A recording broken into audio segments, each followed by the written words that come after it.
Hello dear aspirants, तो welcome to the North East PSC and स्वागत है आप सबका डे 5 ऑफ द सीजीएल महा मैराथन क्लास। 4 दिन गुजर चुके हैं, आज हमारा 5वां दिन है।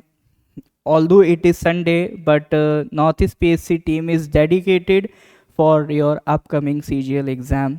तो उसके लिए फिर संडे हो या मंडे मैटर नहीं करता। इस संडे भी नॉर्थ ईस्ट पीएससी आपका वर्क कर रहा है ताकि आप लोगों का सीजीएल का जो मैराथन है वो कंटिन्यू रहे।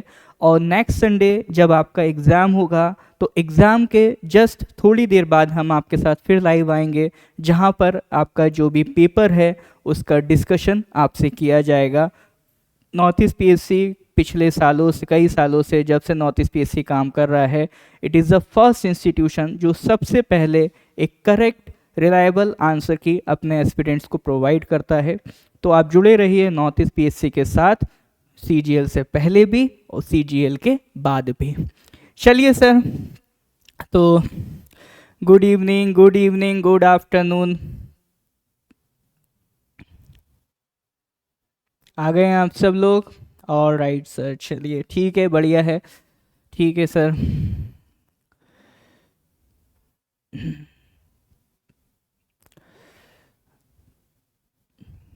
गुड इवनिंग जी, गुड इवनिंग, ठीक है सर, और राइट।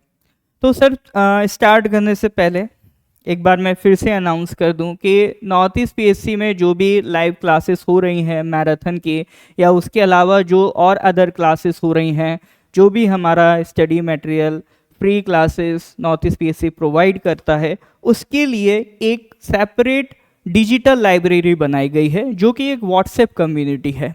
तो इसमें एस्पिरेंट्स जुड़ सकते हैं अगर वो आगे भी अपडेट्स चाहते हैं अपकमिंग क्लासेस और मटेरियल्स के रिगार्डिंग। तो ये आपका 3 डिजिटल लाइब्रेरीज हमारी बन गई हैं। जैसे जैसे स्टूडेंट्स ऐड होते जा रहे हैं, डिजिटल लाइब्रेरीज बढ़ती जाएंगी। तो अगर आप 3 डिजिटल लाइब्रेरीज में किसी में भी एडेड हैं, कोई टेंशन वाली बात नहीं है। बट हाँ, अगर एडिड नहीं है तो इसका ये QR कोड है, इसको यूज़ करके उसको ज्वाइन कर लीजिए। अदरवाइज डिस्क्रिप्शन में भी लिंक है, आप वहाँ से भी ज्वाइन कर सकते हैं। ठीक है सर, चलिए। All right sir, all right.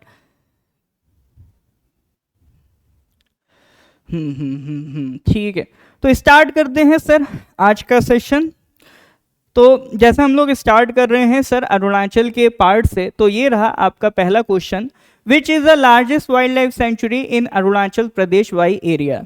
तो कल की क्लास में जो अरुणाचल में हमने क्वेश्चंस लिए थे, that were more or less related to the institutions in Arunachal Pradesh. आज हमारा मेन फोकस है आपका अरुणाचल प्रदेश में जो प्रोटेक्टेड एरिया नेटवर्क है, वाइल्ड लाइफ है, सेंचुरीज हैं, नेशनल पार्क्स हैं, आपका रिजर्व्स हैं, उनके रिगार्डिंग आज हम यहाँ पर क्वेश्चंस कवर करेंगे। और सारे क्वेश्चंस आपके वेरीफाइड सोर्सेज से हैं, arunachalforest.gov.in, arunachalpradesh.gov.in, वहाँ से ही वेरीफाई करके सारे आंसर्स आपका रेडी करे गए हैं। ठीक है सर, तो बताइए इसका करेक्ट आंसर क्या होगा। Which is the largest wildlife sanctuary in Arunachal Pradesh by area. Pakke wildlife sanctuary, Dibang, Kamlang, Tale wildlife century.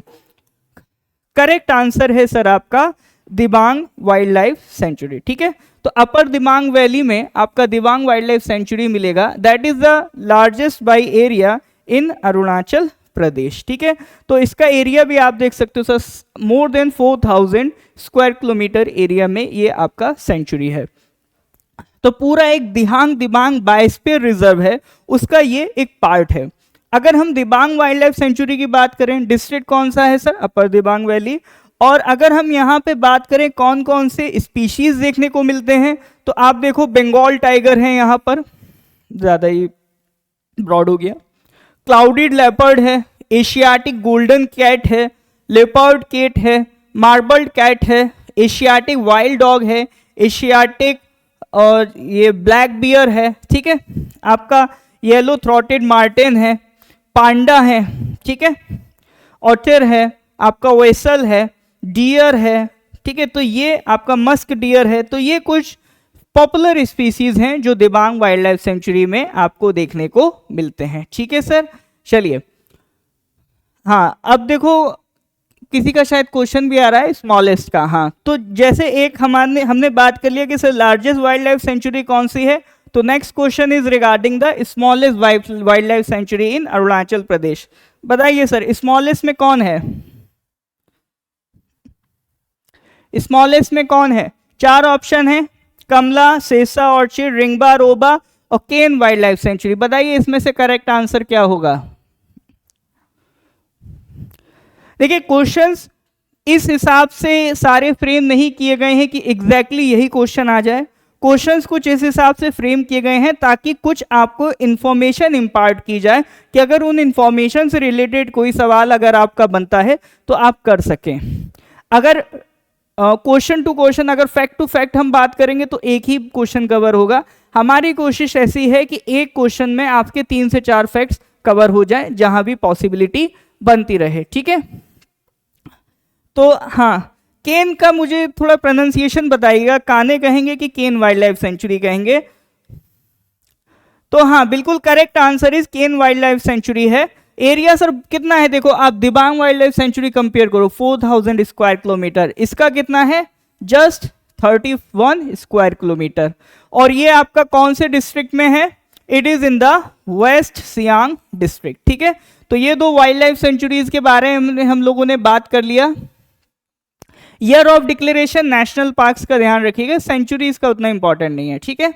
चलिए सर आगे बढ़ते हैं नेक्स्ट क्वेश्चन की तरफ। In terms of forest cover area Arunachal Pradesh ranks where among Indian states, ठीक है। जैसे अभी एक रिपोर्ट आती है हर 2 साल में करीब, अभी जो लास्ट आपकी रिपोर्ट आई थी इंडियन फॉरेस्ट रिपोर्ट, ठीक है, एक फॉरेस्ट रिपोर्ट आती है जो बताती है कि हमारे देश में कितना फॉरेस्ट कवर है, अलग अलग एंगल से बताती है कि ओवरऑल कितना फॉरेस्ट कवर है पूरे देश का, स्टेट वाइज किस स्टेट का कितना एरिया फॉरेस्ट कवर में है, परसेंटेज वाइज भी बताती है कि परसेंटेज वाइज इस स्टेट का कितना परसेंटेज फॉरेस्ट कवर में है।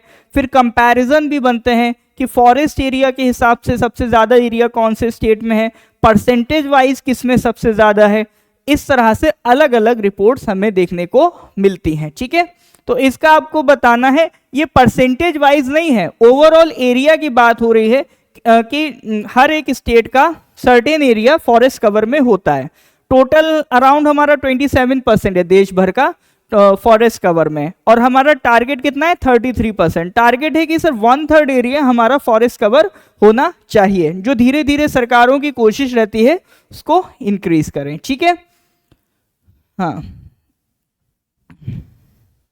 चलिए इसका आंसर देखते हैं sir. Correct answer is second.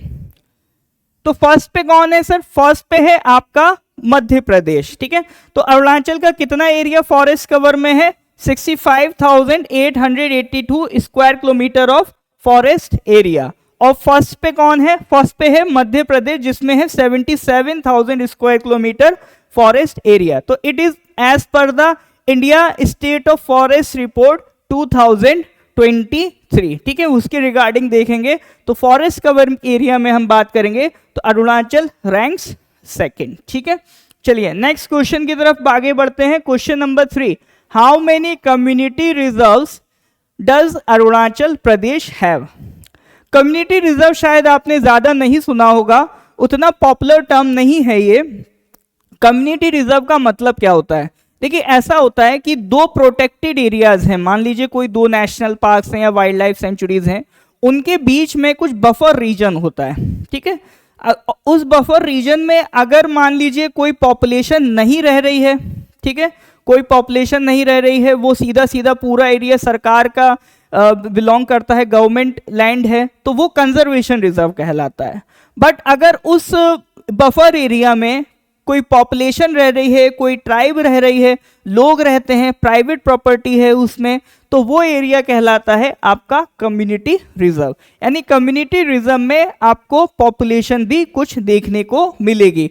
तो अरुणाचल प्रदेश में as per the state data, ठीक है, स्टेट पोर्टल के अकॉर्डिंग हम बात करें तो कितने कम्युनिटी रिजर्व हैं? 9 कम्युनिटी रिजर्व हैं, ठीक है।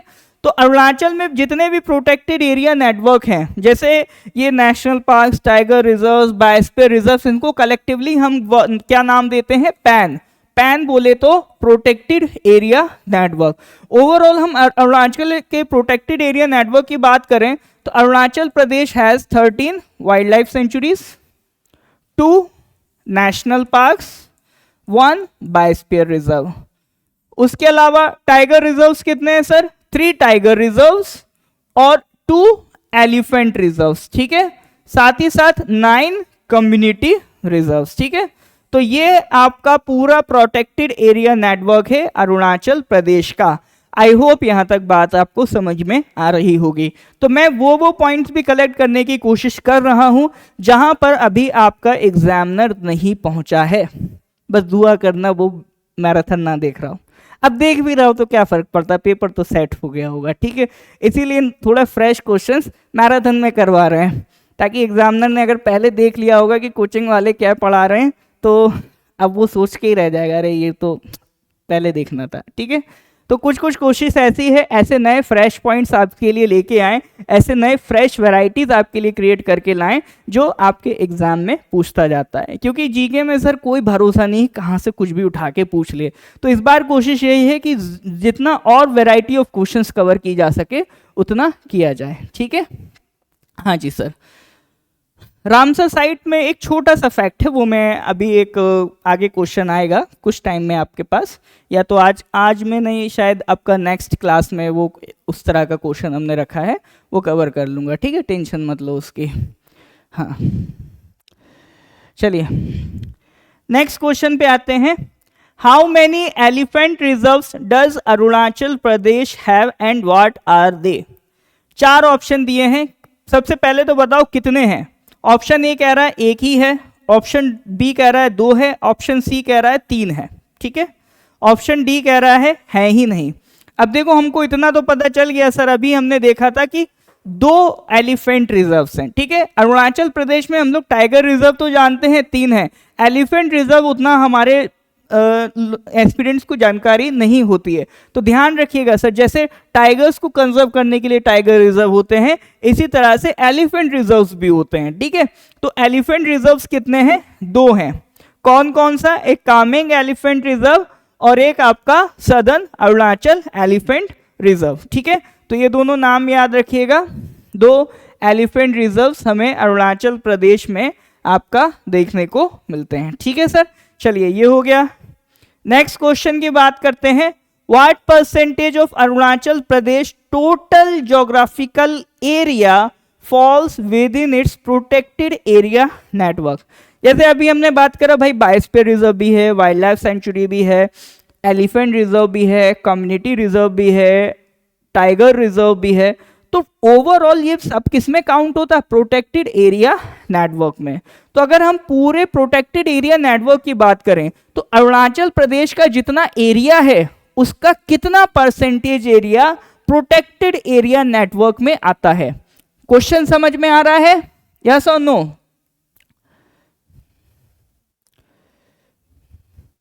क्वेश्चन समझ में आ रहा है? यस और no?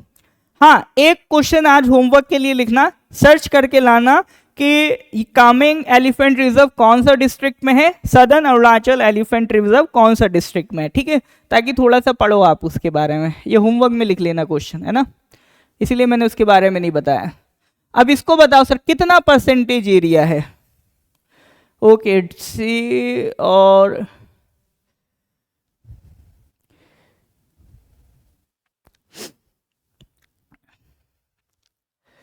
Okay correct answer is 11.9%, ठीक है।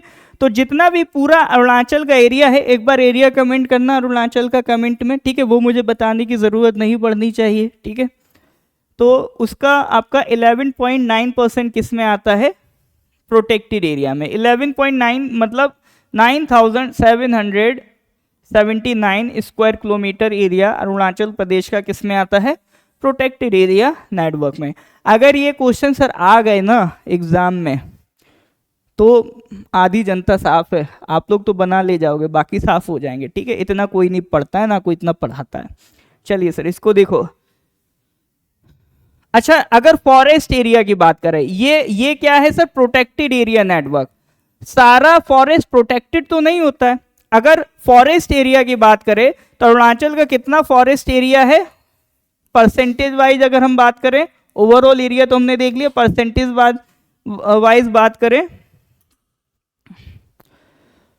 19.37%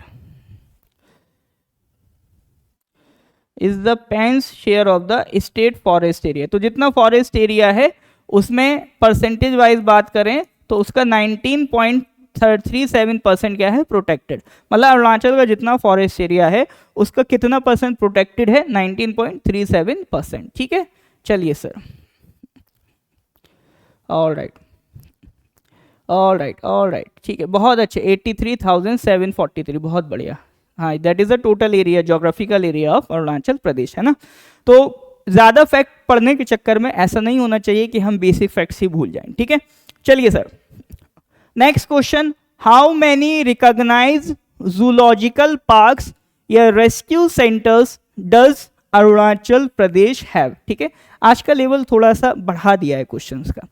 how many recognise zoological parks या rescue centres does Arunachal Pradesh have. Zoological parks को ही रेस्क्यू सेंटर्स भी कह देते हैं। ये जूलॉजिकल पार्क्स होते क्या हैं, अभी हम बात करेंगे इसके बारे में। पहले किसी को पता है तो बताओ, कितने जूलॉजिकल पार्क्स हैं अरुणाचल प्रदेश में रिकॉग्नाइज्ड? हाँ बताओ सर, कितने हैं? How many recognised zoological parks does Arunachal Pradesh have? 2 3 4 6 नहीं दिख रहा है क्या? अभी देखो 2 3 4 6, बताओ सर कितने हैं? 2 3 2 2 2, ओके, मेजॉरिटी 2 बता रही है। देखते हैं सर करेक्ट आंसर, ना ही 2 है ना ही 3 है, करेक्ट आंसर है 4। ठीक है, कितने जूलॉजिकल पार्क हैं? 4 जूलॉजिकल पार्क हैं। एक तो अपना ईटानगर में ही है, ईटानगर बायोलॉजिकल पार्क चिंपू में है, मिनी जू रोइंग है, मिनी जू मियाओ है, और centre for rescue and rehabilitation of Himalayan black beer. तो ये 4 जूलॉजिकल पार्क हैं। जूलॉजिकल पार्क बेसिकली क्या होते हैं? देखो, जो कंजर्वेशन की साइट्स हैं, जैसे wild life sanctuary, national parks, ये सब क्यों बनाए जाते हैं? प्रोटेक्ट करने के लिए, स्पीसीज को प्रोटेक्ट करना है। मान लो कोई एक एरिया में बर्ड पाई जाती है, वो बर्ड इंडेंजर्ड है, तो उसको प्रोटेक्ट करने के लिए हम बर्ड सेंचुरी बना देते हैं। टाइगर को प्रोटेक्ट करने के लिए टाइगर रिजर्व बना देते हैं। लेकिन ये सारी जो कंजर्वेशन साइट्स मैंने आपको बताई, national park, wild life sanctuaries, ये सारी साइट्स कैसी होती है? इन सितु कंजर्वेशन साइट्स। इन सितु का क्या मतलब होता है? इन सितु का मतलब होता है ये लोग जहां रह रहे हैं ये वहीं रहेंगे, आप उसके आसपास बाउंड्री क्रिएट करके उनको प्रोटेक्ट कर रहे हो। प्रोटेक्ट करने के 2 तरीके होते हैं। मान लो कोई पर्सन है, ठीक है, उसके पीछे कुछ गुंडे पड़े हैं, तो उनको अगर पुलिस प्रोटेक्ट करना चाहेगी तो कैसे करेगी? मान लो कोई फैमिली है जिसको डेथ थ्रेट्स मिले हैं ना, जैसे कोई सुपरस्टार की फैमिली है, तो 2 तरीके होते हैं पुलिस के पास। या तो पुलिस उसके घर के आसपास क्या करेगी? पूरा बैरिकेडिंग कर देगी, कोई आ ना पाए। तो वो बैरिकेडिंग वाला जो तरीका है दैट इज इन सितु कंजर्वेशन, यानी जो स्पीसीज जहां रह रही हैं वो वहीं रहेंगी, उसके बाहर सरकार ने एक बैरिकेडिंग कर दी, अंदर कोई नहीं जाएगा ताकि इनको डिस्टर्ब ना किया जा सके। दूसरा तरीका क्या हो सकता है? मान लो फैमिली को बचाना है, तो पुलिस क्या करेगी? पुलिस को लगेगा कि भाई ये यहाँ पर सेफ नहीं है अपने घर में, पुलिस उनको अपना कोई सेफ हाउस में ले जाएगी। मूवीज में देखा होगा ना, हम आपको सेफ हाउस में रखेंगे, किसी विटनेस को प्रोटेक्ट करना होता है तो वो सेफ हाउस मतलब उसको दूसरे घर में माइग्रेट कर रहे हैं, उस घर में बैरिकेडिंग करेंगे। ठीक है, तो वो जो मेथड होता है वो होता है एक्स सितु कंजर्वेशन, यानी कई बार स्पीसीज को शिफ्ट कर दिया जाता है उनके नेचुरल हैबिटेट से दूसरी जगह पर प्रोटेक्शन के लिए, तो वो मेथड कहलाता है एक्स सितु कंजर्वेशन। तो जो आपका जूलॉजिकल पार्क है, तो जूलॉजिकल पार्क किस कैटेगरी में आता है? वो यही एक्स सितु कंजर्वेशन कैटेगरी में आता है। ठीक है सर, इसको ध्यान रखिएगा। ऑल राइट सर, क्लियर है?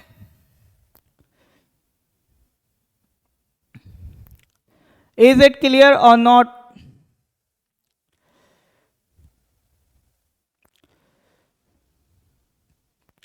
कोई डाउट होने से बताइए। क्लियर है तो गिव मी ए थम्स अप। हाँ जी, नेटवर्क खराब है।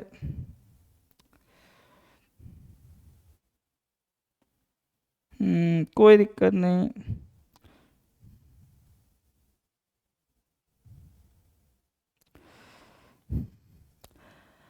ऑल राइट, 50K के चक्कर में टेंशन मत लो, मैं ऐसा नहीं कह रहा हूँ, ये सवाल आ ही जा रहे हैं ना, we have to check the varieties. चलो चलो आ जाओ sir, next question. Arunachal Pradesh dedicated centre for the rescue and rehabilitation of Himalayan black bear, अभी वही जो हिमालयन ब्लैक बियर वाले की बात करी थी, वो किस टाउन में? मियाओ में है, रोइंग में है, सिजोसा में है, या आपका चिंपू में है। 4 ऑप्शन दिए गए। तो चिंपू तो सर हमने देखा था, उसमें तो एक और ऑलरेडी जूलॉजिकल पार्क है, ठीक है। चलिए इसका करेक्ट आंसर मैं जल्दी से बता देता हूँ, सिजोसा, ठीक है। कहाँ पर है ये आपका? It is located at Sijosa, ठीक है। It is also the base of the hornbill nest adoption programme, ठीक है, पाक्के टाइगर रिजर्व के पास में। तो ये ध्यान रखिएगा इसको। आगे बढ़ते हैं नेक्स्ट क्वेश्चन की तरफ। Question number 9, Keyi Panyor one of Arunachal Pradesh newest districts 2024 में बना है, was carved out of which existing district, ठीक है। इस तरह के सवाल ऑलरेडी आपके प्रीवियस ईयर में पूछे गए हैं। तो के पान्योर कौन से डिस्ट्रिक्ट से अलग होके बना है? लोअर सुबानसिरी, पापम पारे, कुरुंग कुमे, या आपका ईस्ट सियांग? बताइए सर।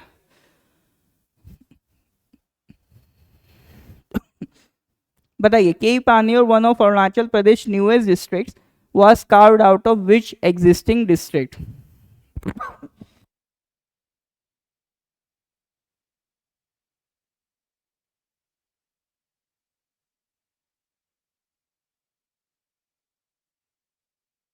बताइए।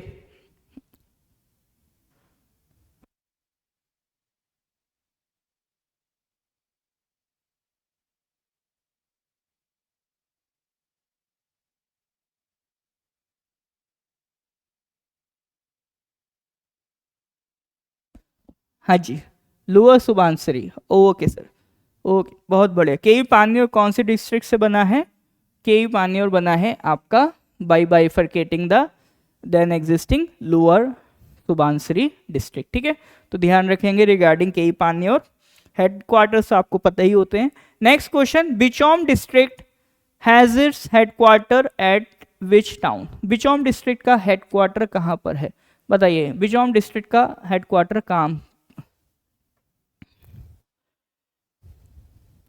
कहाँ पर है sir?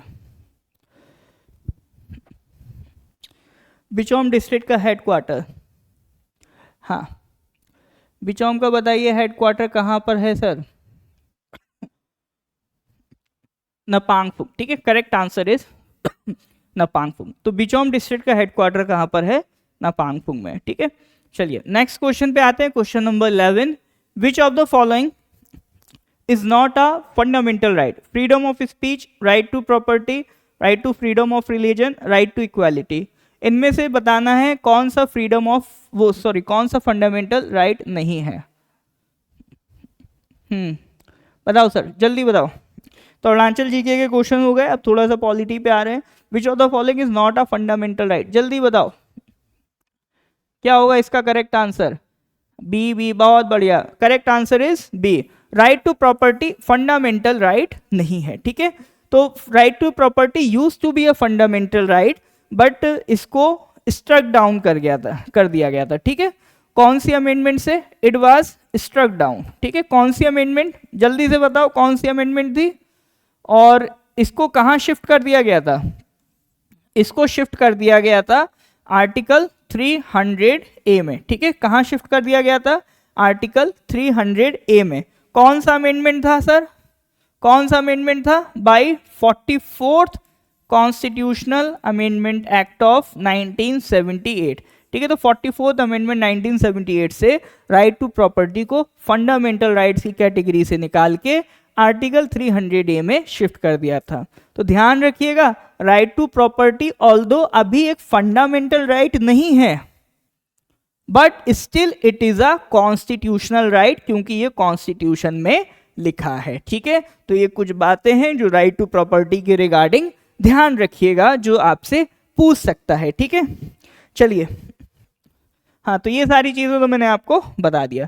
Next question number 12, what is the term of office of the attorney general of India.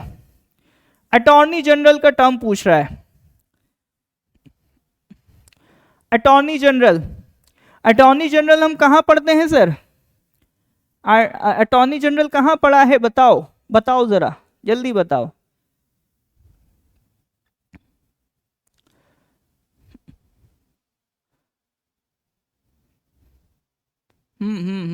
C okay, C D, 6 years और अंटिल द एज ऑफ 65 बोल रहे हैं अटॉर्नी जनरल का, या नो फिक्स टर्म। कितने लोग सी वाले कितने हैं? देखो अटॉर्नी जनरल कॉपी मार रहे हो आप लोग, वो वही वाला कल जो कैग बता दिया था उसी का आंसर कॉपी मार रहे हो। तो इस बात की खुशी भी है कि कैग वाली बात आपको याद है, लेकिन इस बात का दुख भी है कि आपका आंसर गलत है। Correct answer is C. Attorney general का टेन्योर फिक्स नहीं होता सर, ठीक है। अटॉर्नी जनरल के बारे में 2-4 बातें मैं कर लेता हूं जब सवाल आ ही गया है।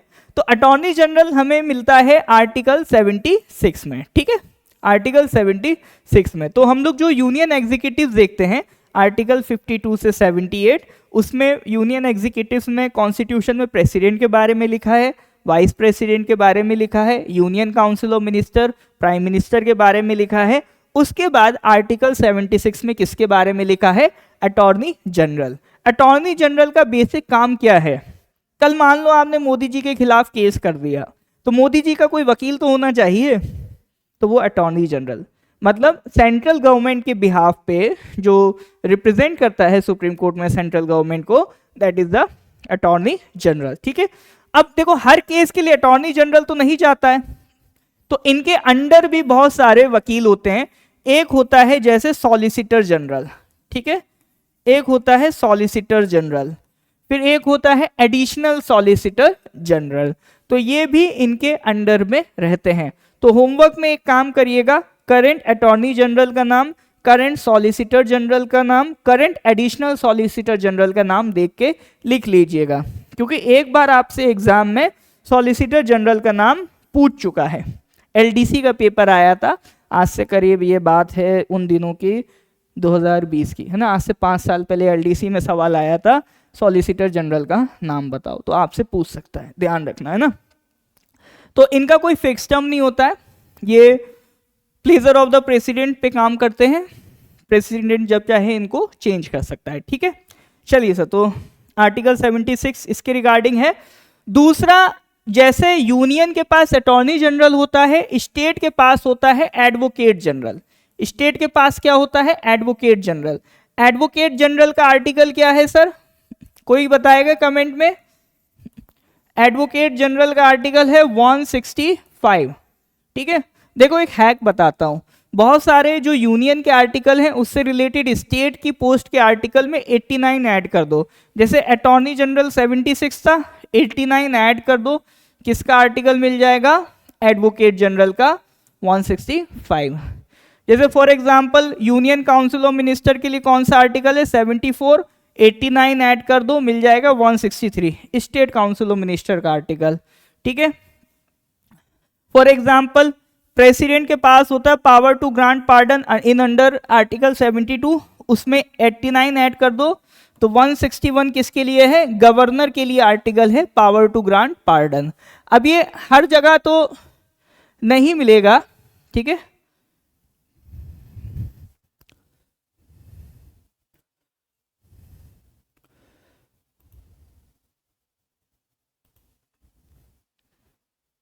हाँ, अब ये हर जगह तो नहीं मिलेगा सर, बट हाँ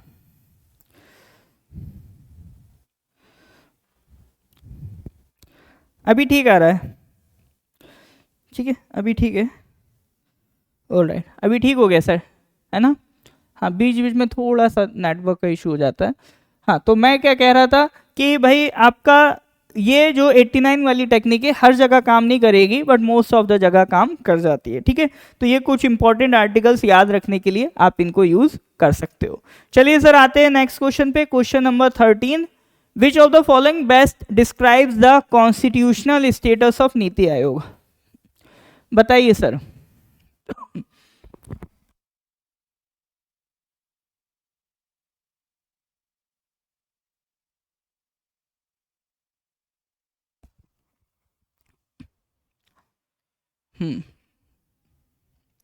Which of the following best describes the constitutional status of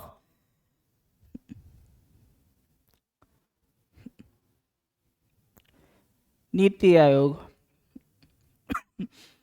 Constitutional body, statutory body, neither constitutional nor statutory,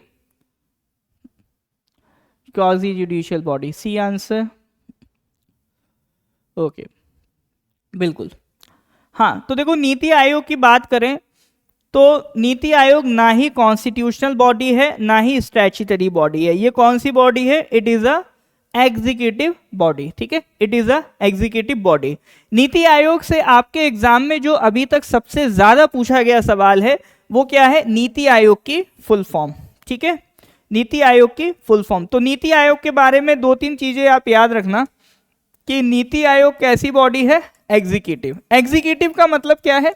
देखो सर, 3 तरह की बॉडी होती हैं, 3 तरह की. एक होती है कॉन्स्टिट्यूशनल, एक होती है स्टैच्यूटरी या फिर कह लो लेजिस्लेटिव. ठीक है, एक होती है आपका एग्जीक्यूटिव. तो कॉन्स्टिट्यूशनल उसको कहते हैं जो कॉन्स्टिट्यूशन में कहीं लिखी है. तो कॉन्स्टिट्यूशनल बॉडी के आर्टिकल्स इंपॉर्टेंट होते हैं, एग्जाम में पूछे जाते हैं. स्टैच्यूटरी या लेजिस्लेटिव उनको कहते हैं जो आपका किसी एक्ट ऑफ पार्लियामेंट से बन रही हैं. ठीक है, किससे बन रही है? किसी एक्ट ऑफ पार्लियामेंट से, पार्लियामेंट के थ्रू बन रही हैं. जैसे फॉर एग्जांपल आपका NIA, नेशनल इन्वेस्टिगेशन एजेंसी, या ह्यूमन राइट्स कमीशन, वो बना है protection of human rights act 1993 से. या आपका इंफॉर्मेशन कमीशन, वो किससे बना है? Right to information act of 2005 से. जैसे national commission for protection of child rights, national commission for women, ये सब क्या है? स्टैच्यूटरी बॉडीज हैं. एग्जीक्यूटिव बॉडीज वो होती हैं ना ही ये कॉन्स्टिट्यूशन में लिखी है ना ही किसी लॉ के, ना ही किसी पार्लियामेंट के लॉ से बनी है. ये सिंपल आपका क्या है? गवर्नमेंट ने एक ऑर्डर पास करके इनको बना दिया. जैसे पहले प्लानिंग कमीशन थी, प्लानिंग कमीशन की जगह कौन आ गया है? नीति आयोग. नीति आयोग कब से काम कर रहा है? 2015 से काम कर रहा है. नीति आयोग में 3 बातें इंपॉर्टेंट है. सबसे इंपॉर्टेंट है इसकी फुल फॉर्म. ठीक है, अभी तक आपसे जो सबसे ज्यादा इससे सवाल पूछा गया है वो इसकी फुल फॉर्म पे है, national institution for transforming India. ठीक है, तो फुल फॉर्म तो किसी भी हाल में नहीं भूलना है. दूसरा, इसमें 2 इंपॉर्टेंट पोस्ट होती हैं. देखो, एक तो इसका जो चेयरमैन है, चेयरमैन तो फिक्स है. चेयरमैन कौन होगा? जो भी प्राइम मिनिस्टर होगा वो इसका चेयरमैन होगा, that is a fix thing. इसमें 2 इंपॉर्टेंट पोस्ट कौन सी होती हैं? एक होती है वाइस चेयरमैन.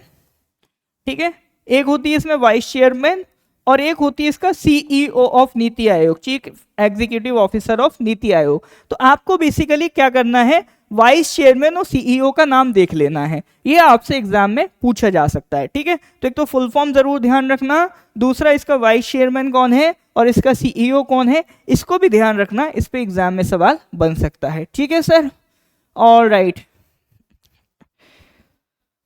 देखो इधर उधर मत देखो कि वो इतने आंसर दे रहा है, मेरा क्या होगा, ये वो, बस अपने आप को देखो. ठीक है, कॉम्पिटिटिव एग्जाम का जो पर्पज है वो ये नहीं है कि आप दूसरे से कंपेयर करो, इसका पर्पज है आप सिर्फ अपने आप से कंपेयर करो. ठीक है, सामने वाला किस कंडीशन में आंसर दे रहा है, किस कंडीशन में नहीं दे रहा है, वो हमको नहीं पता. हमको बस इतना पता है कि हमारी कंडीशन क्या है. So we have to focus only on us. Daily basis पे आना है, फोकस करना है कि आज और बेहतर बन के जाना है. That is the need of the examination. और ये एग्जामिनेशन सिर्फ आपका एक पार्ट क्लियर नहीं करेगा, ये यहाँ जो भी आप सीखोगे, जो भी मेहनत करोगे, ये आपकी लाइफ टाइम काम आएगी. ठीक है, ये सब्जेक्ट ऑब्जेक्ट तो सब भूल जाओगे कुछ टाइम बाद, लेकिन हाँ ये हमेशा ध्यान रहेगा कि एक वक्त आया था जब मैंने दिन रात एक करके मेहनत की थी. तो एक मेहनत की आदत जो आप डेवलप करोगे वो आगे भी आपको काम आएगी. जो ये मेहनत आपको एक इंसान बनाएगी तो वो आपको बाकी लोगों से अलग कर देगी. तो ये जो एग्ज़ाम की प्रिपरेशन होती है ये आपको सिर्फ एग्ज़ाम क्लियर करने में हेल्प नहीं करती है, ये एज एन इंडिविजुअल आपको भी बदलती है. तो आपका कॉम्पिटिटिव एग्ज़ाम में सिर्फ और सिर्फ आपका खुद से कंपटीशन होना चाहिए, किसी और से नहीं. एग्ज़ाम वाले दिन बाकियों की क्या कंडीशन होगी हमें नहीं पता, आप बस अपने ऊपर फोकस करो. That is the need of the examination. बात आ रही है समझ में? चलिए सर, ऑल राइट, तो यहां तक सब चंगा चल रहा है, सब चंगा सी है, तो वीडियो को लाइक कर दीजिए, गिव मी ए थम्स अप। चलिए आगे बढ़ते हैं नेक्स्ट क्वेश्चन की तरफ। क्वेश्चन क्या है sir? The UPSC is established under which article of the constitution? 280, 315, 324, 338। UPSC is established under which article of the constitution? 280, 315, 324, 338। बताइए सर, यूपीएससी किस आर्टिकल के अंडर बना था?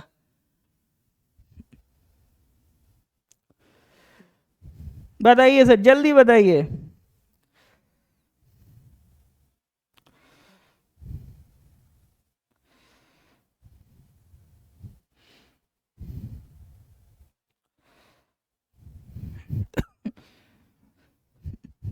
हाँ बताओ sir, UPSC is established under which article of the constitution? तो UPSC बना है सर आपका अंडर आर्टिकल 315। सॉरी, यूपीएससी किस आर्टिकल के थ्रू बना है? Under article 315। ठीक है, तो इसको ध्यान रखेंगे। नेक्स्ट क्वेश्चन पे आते हैं, question number 15।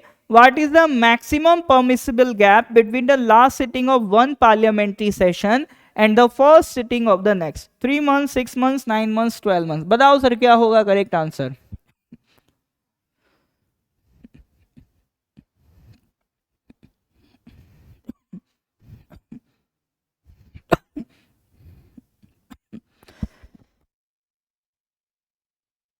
What is the maximum permissible gap between the last sitting of one parliamentary session and the first sitting of the next? 3 महीने, 6 महीने, 9 महीने, 12 महीने। बताइए सर। बहुत बेसिक सा सवाल है, बहुत बेसिक सा है ना। 6 महीने होते हैं, ठीक है। 2 पार्लियामेंट्री सेशंस के बीच मैक्सिमम 6 महीने का गैप हो सकता है। कन्वेंशनली हम लोग एक साल में कितने सेशंस करते हैं? 3 सेशंस करते हैं। फरवरी के अराउंड करते हैं, फरवरी में बजट भी आता है, तो फरवरी वाले को क्या कहते हैं? बजट सेशन कहते हैं। फिर 1 जुलाई के अराउंड करते हैं, जिसको हम क्या कहते हैं? मॉनसून सेशन कहते हैं। एक आपका नवंबर दिसंबर के अराउंड करते हैं, उसको क्या कहते हैं? विंटर सेशन कहते हैं। तो वैसे तो मैक्सिमम जो गैप हो सकता है वो 6 महीने का हो सकता है पार्लियामेंट की प्रोसीडिंग्स में, इसीलिए हम लोग उसको एक्सीड नहीं करते हैं। तो कन्वेंशनली साल में पार्लियामेंट के कितने सेशंस बना दिए गए हैं सर? 3 सेशंस बना दिए गए हैं, budget session, monsoon session and winter session. ठीक है सर, चलिए सर क्वेश्चन नंबर 16।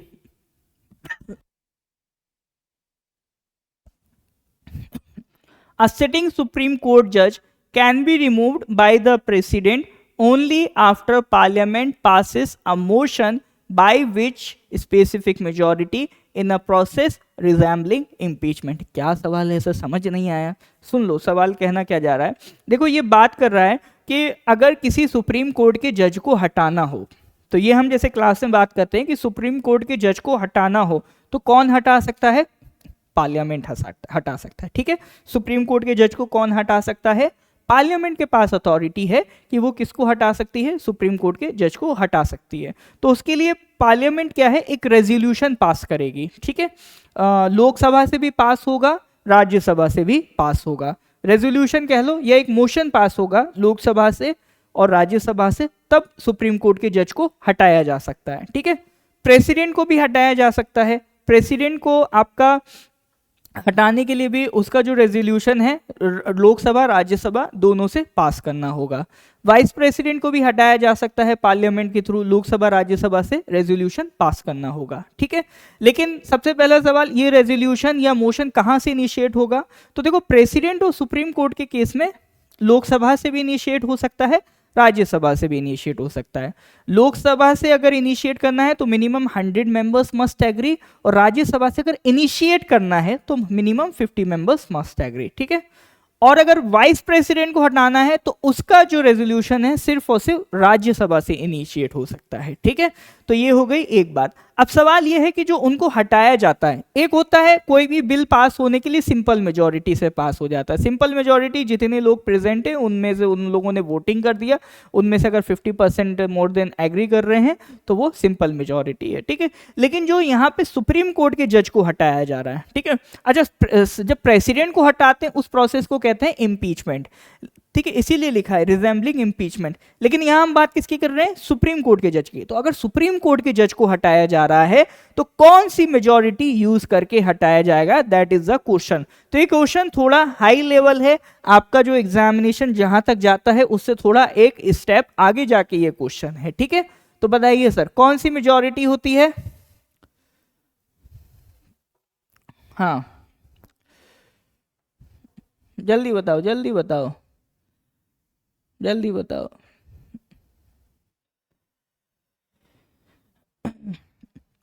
मेजॉरिटी होती है स्पेशल मेजॉरिटी, ठीक है, इन ईच हाउस सेपरेटली। तो यहां पर अगर आपको हटाना है, सुप्रीम कोर्ट के जज को हटाना है, तो कौन सी मेजॉरिटी चाहिए, स्पेशल मेजॉरिटी चाहिए।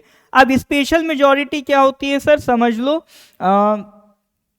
एक होता है सिंपल मेजॉरिटी कि जितने लोग मान लो लोकसभा या राज्यसभा में प्रेजेंट हैं, हाउस में प्रेजेंट हैं, उन्हीं में वोटिंग हो जाएगी, अगर मोर देन 50% एग्री हैं तो पास। स्पेशल मेजॉरिटी में दो कंडीशन होती है। पहली कंडीशन होती है मिनिमम 50% अटेंड मस्ट वोट, ठीक है, मिनिमम 50% स्ट्रेंथ प्रेजेंट होना चाहिए, ठीक है, वरना इसके लिए वोटिंग ही नहीं हो पाएगी। जैसे यहां पर स्ट्रेंथ का कोई कंडीशन नहीं होता सिंपल मेजॉरिटी में, ठीक है। तो इसमें मेजॉरिटी ऑफ टोटल मेंबरशिप, मतलब मिनिमम जितना भी हाउस की स्ट्रेंथ है उसका मिनिमम कितना प्रेजेंट होना चाहिए। मान लो हाउस की स्ट्रेंथ 100 है तो मिनिमम 51 लोग प्रेजेंट होने चाहिए, ठीक है। और दूसरी कंडीशन होती है जो भी मेंबर्स प्रेजेंट हैं और वोट कर रहे हैं उसमें से मिनिमम 2/3 मेंबर्स मस्ट सपोर्ट, ठीक है।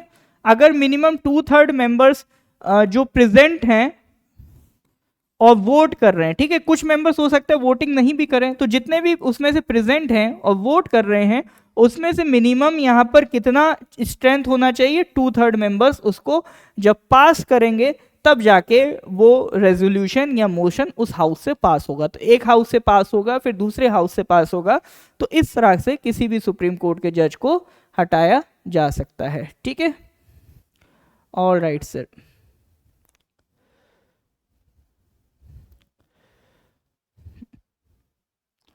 हाँ कोई डाउट है यहां तक।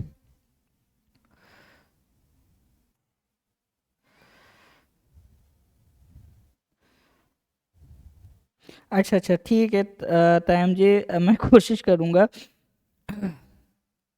कोशिश करूंगा, ठीक है।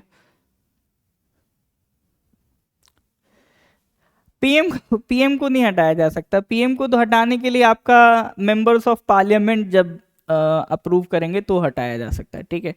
अगर majority of the Lok Sabha members अगर पीएम के अगेंस्ट हो जाएंगे तो पीएम को हटाया जा सकता है, और कोई तरीका नहीं है।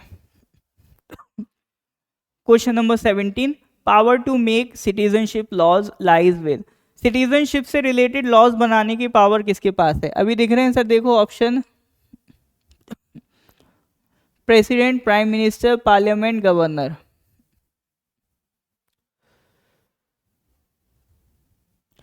क्या पार्ट क्लैरिफाई करना है बताइए। Power to make citizenship lies with president, prime minister, parliament, governor.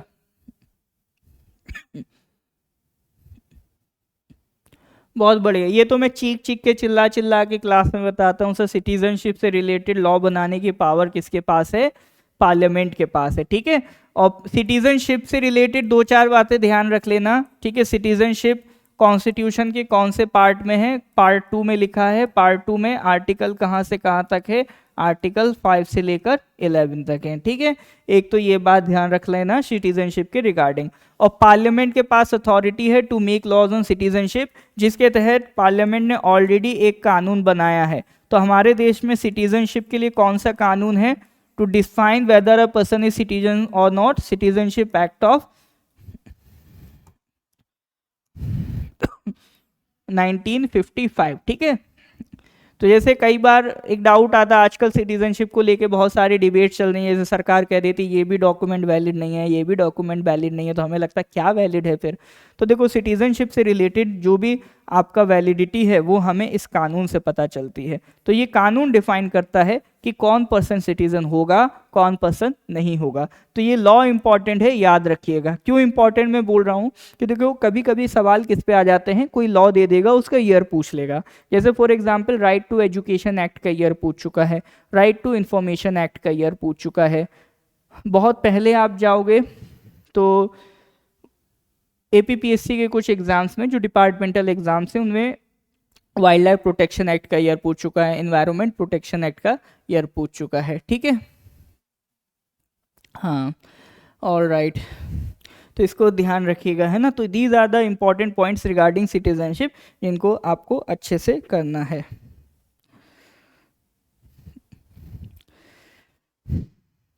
Thank you फसांग जी, ठीक है। ऑल राइट, ऑल राइट, ठीक है सर, ठीक है। यहाँ तक आगे बढ़ते हैं। Next question, question number 18। As per article 80 what is the maximum strength of Rajya Sabha and how is it compose. As per article 80 Rajya Sabha की मैक्सिमम स्ट्रेंथ कितनी है और उसमें कितने नॉमिनेटेड होते हैं, कितने इलेक्टेड मेंबर्स होते हैं, ठीक है। नहीं, आधार कार्ड तो देखो आधार एक्ट में क्लियर लिखा है, Aadhaar card is not a proof of citizenship. Aadhaar residence का एक वो प्रूफ होता है, जैसे अमेरिका में होता है ग्रीन कार्ड वगैरह, तो वो उसकी तरह इंडिया में आधार कार्ड है, ठीक है। चलो इसको बताओ sir, as per article 80 Rajya Sabha की मैक्सिमम स्ट्रेंथ कितनी है। तो पार्लियामेंट में जब भी हम राज्यसभा पढ़ते हैं पहली लाइन यही पढ़ते हैं कि करेंट स्ट्रेंथ और मैक्सिमम स्ट्रेंथ। तो करेंट स्ट्रेंथ 245 है और मैक्सिमम स्ट्रेंथ 250, ठीक है। तो ध्यान रखना राज्यसभा में मैक्सिमम स्ट्रेंथ कितनी है, 250 है, ठीक है। तो और ये किसने कैप कर रखा है, आर्टिकल 80 ऑफ द कॉन्स्टिट्यूशन ने फिक्स कर रखा है राज्यसभा की मेंबरशिप अभी मैक्सिमम कितनी होगी, 250। आगे जब ये डिलिमिटेशन वगैरह हो जाएगा, मान लो नंबर ऑफ मेंबर्स बढ़ जाते हैं, तब इस आर्टिकल 80 को भी अमेंड करके राज्यसभा के मेंबर्स बढ़ाए जा सकते हैं, ठीक है। तो जब भी बढ़ाने होंगे तो आर्टिकल 80 को अमेंड कर दिया जाएगा। चलिए नेक्स्ट आ जाओ, question number 19। Which body is responsible for conducting the delimitation exercise that redraws parliamentary and assembly constituency boundaries। ठीक है, आप जैसे एक डिलिमिटेशन बिल के बारे में बहुत ज़्यादा सुन रहे होंगे, तो डिलिमिटेशन एक एक्सरसाइज है जो टाइमली कंडक्ट होनी चाहिए। मतलब इसका तरीका तो ये है कि भाई जब भी सेंसस आ जाता है तो एक सेंसस होने के बाद डिलिमिटेशन करवाया जाता है। डिलिमिटेशन का मतलब क्या है, जैसे हमारी कंट्री में कॉन्स्टिट्यूएंसीज डिवाइडेड हैं या स्टेट में कॉन्स्टिट्यूएंसीज डिवाइडेड हैं, कि जैसे अरुणाचल प्रदेश में 60 कॉन्स्टिट्यूएंसीज हैं, आपका हम पूरे कंट्री में बात करें तो 543 कॉन्स्टिट्यूएंसीज हैं। तो ये पॉपुलेशन के बेसिस पे होता है कि इतना पॉपुलेशन है तो इसके अकॉर्डिंगली इतना मेंबर्स होना चाहिए। अब जब नया सेंसस आता है तो वो नई पॉपुलेशन के बारे में बताता है कि इतना पॉपुलेशन बढ़ गया है। तो जब पॉपुलेशन बढ़ जाएगा तो नंबर ऑफ जो मेंबर्स हैं, इलेक्टेड मेंबर्स, उनको भी बढ़ाना पड़ता है, ठीक है। तो इसी एक्सरसाइज को क्या कहा जाता है, डिलिमिटेशन एक्सरसाइज। तो उसमें कॉन्स्टिट्यूएंसीज की बाउंड्री को रीड्रॉ करके नई नई कॉन्स्टिट्यूएंसीज आपका बनाई जाती हैं। तो जब आपका ये सेंसस का रिपोर्ट आ जाएगा अभी जो करंट में चल रहा है, इसके बाद फिर डिलिमिटेशन एक्सरसाइज के बाद आपका नंबर ऑफ सीट्स को बढ़ाया जाएगा, ठीक है। चलिए, तो इसमें ये जो पूरा काम है, कौन सी बॉडी रिस्पॉन्सिबल है, इलेक्शन कमीशन ऑफ इंडिया इसको नहीं करता है, इसको कौन करता है, डिलिमिटेशन कमीशन है इसके लिए, ठीक है। ये डिलिमिटेशन का काम करने के लिए कौन है हमारे पास, आपका डिलिमिटेशन कमीशन है। तो सेंसस के अकॉर्डिंगली ये इस पे काम करेगा, ठीक है सर। चलिए, तो जब भी डिलिमिटेशन होगा तो उस पर बहुत ज़्यादा न्यूज़ बनेगी। अभी तो नहीं हो रहा है क्योंकि वो थोड़ा सा डिबेटेबल है, क्योंकि वो पॉपुलेशन के बेसिस पे बनता है, जहाँ ज़्यादा पॉपुलेशन उनको ज़्यादा सीट मिलेंगी। तो सबसे बड़ा जो डिबेट आ रहा है वो नॉर्थ और साउथ के बीच में आ रहा है कि नॉर्थ में पॉपुलेशन बहुत तेज़ी से बढ़ा है, साउथ में उन्होंने हेल्थ वगैरह पे काम किया तो वो कंट्रोल में रहा। तो जिसकी वजह से नॉर्थ को ज़्यादा सीट्स मिलेंगी, साउथ की सीट्स कम हो जाएंगी परसेंटेज वाइज। तो साउथ के जो लीडर्स, उनका सबसे बड़ा कंसर्न यही है कि ओवरऑल जो लोकसभा है उसमें हमारा जो वेटेज है वो कम हो जाएगा। ठीक है, तो that is a debatable topic. देखते हैं आगे क्या होता है। चलिए next question, question number 20, prohibition of trafficking in human beings, force labour and hazards child labour is guaranteed under which fundamental right? Right to equality, right against exploitation, right to freedom, right to constitutional remedies. Not so tough question, बताइए sir.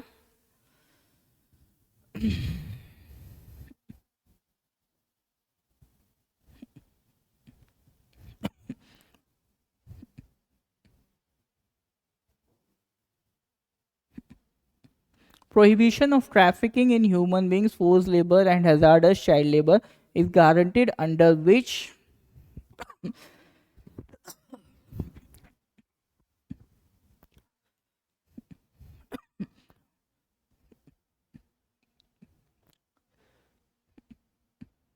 हाँ, तो आसान सवाल है बिल्कुल, it is right against exploitation. ठीक है, तो फंडामेंटल राइट्स में हम लोग देखते हैं जैसे राइट टू इक्वालिटी, तो राइट टू इक्वालिटी किसके अंडर आते हैं? आर्टिकल 14 से 18। फिर एक होता है सर राइट टू फ्रीडम, तो राइट टू फ्रीडम आपका किस में आता है? 19 से 22। फिर 23 से 24 ये राइट अगेंस्ट एक्सप्लॉइटेशन, इसमें कौन कौन से आ जाते हैं? 23 से 24, जिसमें 23 डील्स करता है ह्यूमन ट्रैफिकिंग को प्रोहिबिट करने में, और 24 किसको प्रोहिबिट करता है? चाइल्ड एम्प्लॉयमेंट को इन हैजार्डस फैक्ट्रीज। ठीक है, तो दैट इज 23, 24। और फिर उसके बाद रिलीजन, फ्रीडम ऑफ रिलीजन के आ जाते हैं आपका 25 से 28, फ्रीडम ऑफ रिलीजन 25 से 28।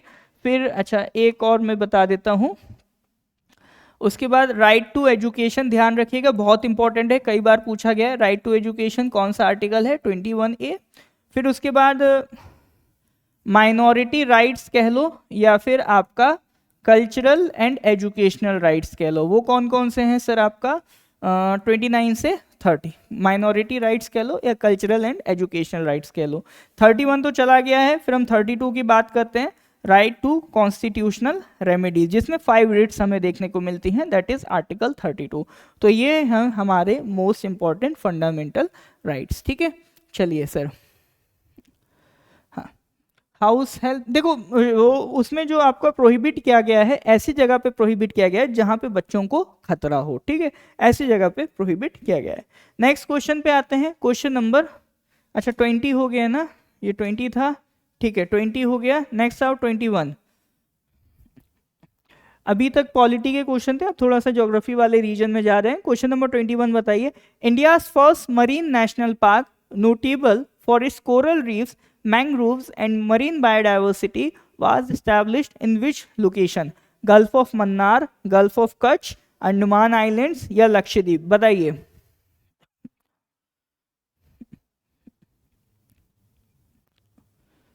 India first marine national park जो अपने कोरल रीफ्स के लिए जाना जाता है, मैंग्रोव्स के लिए जाना जाता है, अपनी मरीन डाइवर्सिटी के लिए जाना जाता है, किस लोकेशन में इस्टेब्लिश हुआ था? India first marine national park Tamil Nadu का गल्फ ऑफ मन्नार है, गुजरात का गल्फ ऑफ कच्छ है, या अंडमान आइलैंड्स है, या आपका लक्षद्वीप है। ओके, तो कोई लक्षद्वीप कह रहा है, बाकी majority is with gulf of Kutch.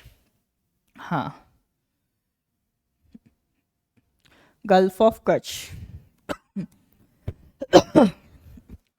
Correct answer is gulf of Kutch. तो मरीन नेशनल पार्क जो आपका कब बना था? 1980 में बना था, गल्फ ऑफ कच्छ गुजरात में।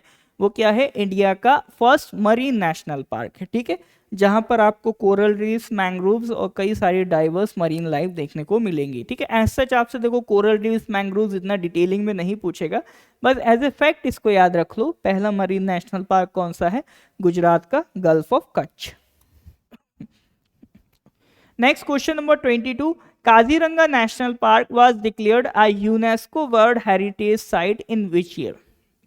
ठीक है, Kaziranga national park we all know almost, ठीक है, कहां पर है? आसाम में है।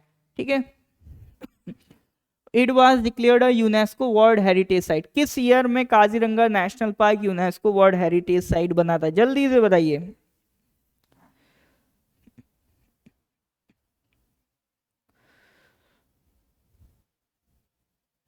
जल्दी से बताइए।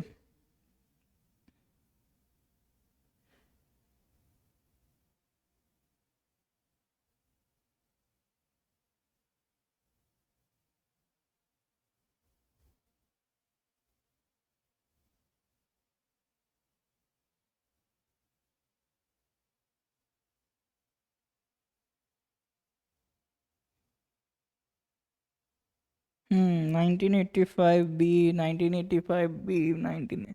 Okay, majority is with 1985। Google तो नहीं किया ना? चलो, करेक्ट आंसर इज 1985। देखो, जो नहीं कर पा रहे वो टेंशन नहीं लेना, बहुत से लोग गूगल करके भी बता रहे होंगे, मुझे पता है ना। चलिए, हाँ, ऑल राइट। तो आपका मरीन ये sorry Kaziranga national park was declared UNESCO world heritage site in 1985। तो दो चीज़ें हमें यहाँ से देखो पता चल रही हैं। एक तो ये पता चल रहा है कि sir Kaziranga national park is in Assam. दूसरी चीज़ हमें पता चल रही है कि काजीरंगा नेशनल पार्क क्या है, यूनेस्को वर्ल्ड हेरिटेज साइट है। ठीक है, चलिए नेक्स्ट क्वेश्चन पे आते हैं। Question number 23। गिर national park sorry Gir National Park in Gujarat, the sole wild home of the Asiatic lion, is also notable as one of the very few places in the world where lions and which other big cat coexist in the wild। ठीक है, तो सबसे पहले तो यहाँ पकड़ो गिर national park. ठीक है यहाँ पकड़ो गिर नेशनल पार्क, जो किसका होम है? The sole wild home of the Asiatic lion. ठीक है, यहां पर क्या मिलता है? आपका एशियाटिक लॉइन। सवाल यह है कि it is also notable as one of the very few places in the world जहां पर और भी लॉइंस और अदर स्पीशीज ऑफ जो बिग कैट्स हैं वो एग्जिस्ट करता है। तो गिर नेशनल पार्क में बताओ एशियाटिक लॉइन के अलावा और क्या क्या मिल रहा है? टाइगर मिल रहा है, लेपर्ड मिल रहा है, स्नो लेपर्ड मिल रहा है, या चीता मिल रहा है? ओके, तो ए, ये मोदी कौन लगा रहा है आंसर? ठीक है, गिर नेशनल पार्क कहाँ पे है? गुजरात में है। ठीक है, और ये हाईएस्ट पीक भी है गुजरात का, तो इसको ध्यान रखिएगा। ठीक है, तो देखो बातों ही बातों में हमने आपका 3 नेशनल पार्क देख लिए। एक तो वो मरीन गल्फ ऑफ कच्छ वाला देख लिया, एक हमने गिर देख लिया, एक हमने काजीरंगा देख लिया। ठीक है, तो ये बताओ सर ये कहाँ और कौन सा स्पीशीज देखने को मिल रहा है? लेपर्ड देखने को मिल रहा है। ठीक है, एशियाटिक लॉइन के अलावा और वहां हमें क्या देखने को मिल रहा है? लेपर्ड देखने को मिल रहा है। ठीक है सर, चलिए नेक्स्ट क्वेश्चन पे आते हैं। Question number 24। Which planet currently has the most confirmed moons in the solar system, having overtaken Jupiter after a wave of new discoveries? बताइए, अभी तक जनरली माना जाता था कि सबसे ज्यादा मून्स किसके पास हैं?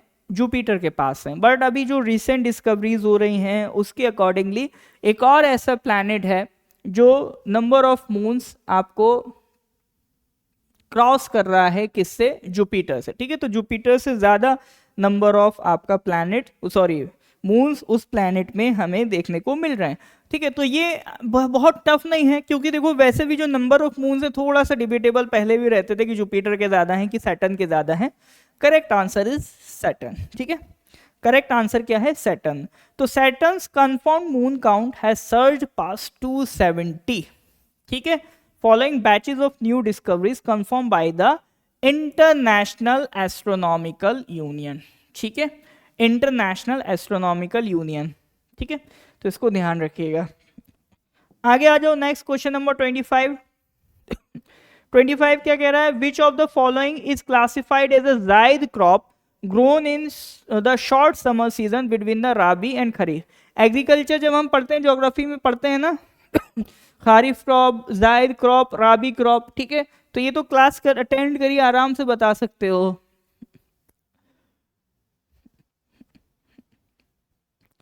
अर्ली कहाँ से खत्म हो जाएगी क्लास? 10 बजे तक चलेगी सर।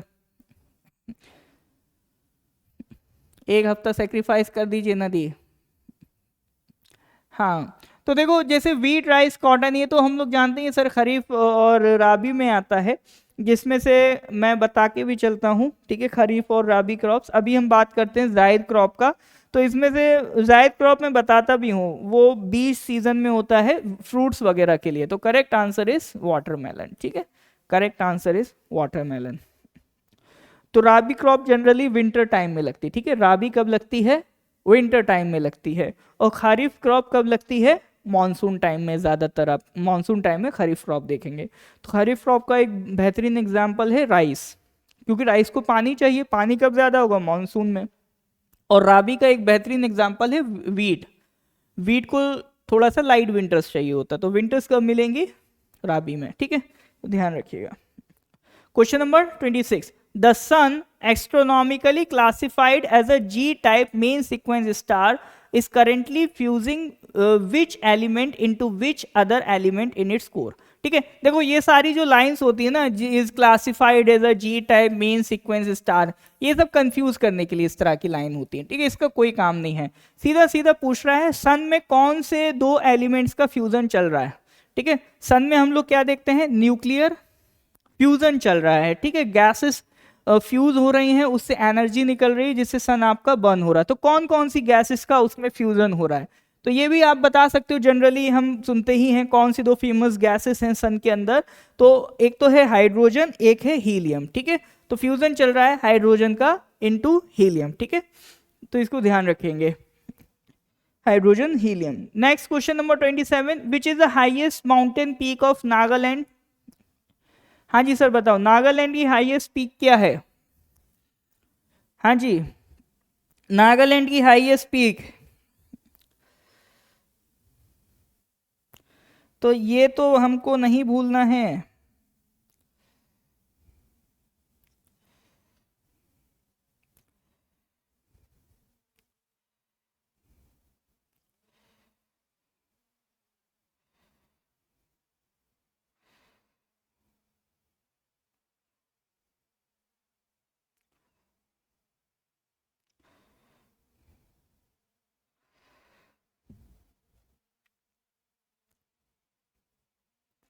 अरे फोंगपुई नहीं है भाई, फोंगपुई मिजोरम में है। हाँ बिल्कुल, करेक्ट आंसर इज सारामाटी, ठीक है। नागालैंड की हाईएस्ट पीक क्या है सर, सारामाटी है। तो नागालैंड के बाद एक बताना सर, मणिपुर की क्या है। मणिपुर की याद रखना माउंट ईसो, ठीक है, माउंट ईसो। मिजोरम की क्या है, मिजोरम की है सर आपका पोंगपुई, या फिर उसको ब्लू माउंटेन भी कहते हैं, ठीक है, फोंगपुई या फिर आपका ब्लू माउंटेन भी कहते हैं। आई होप यहां तक आप गड़बड़ नहीं करेंगे, ठीक है।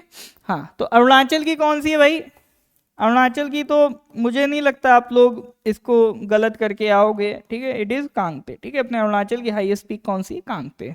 चलिए सर, ऑल राइट, आगे बढ़ते हैं। Next question, question number 28, the Nanda Devi Biosphere Reserve surrounding India's second highest peak is recognized by UNESCO under which specific designation? Nanda Devi Biosphere Reserve that is surrounding India's second highest peak, ठीक है। Actually ये Nanda Devi will be the, यहाँ second नहीं होगा, that will be the third highest peak, ठीक है, क्योंकि first पे है K2, सेकंड पे कंचनजंगा, नंदा देवी आती है थर्ड पे। Is recognised by UNESCO under sorry, is recognised by UNESCO under which specific designation.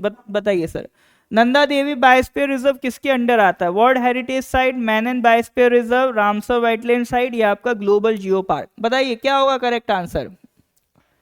हाँ, नंदा देवी बायोस्फीयर रिजर्व किस में आता है सर, वर्ल्ड हेरिटेज साइट है, मैनन बायोस्फीयर रिजर्व है, रामसर साइट है, या ग्लोबल जियो पार्क है।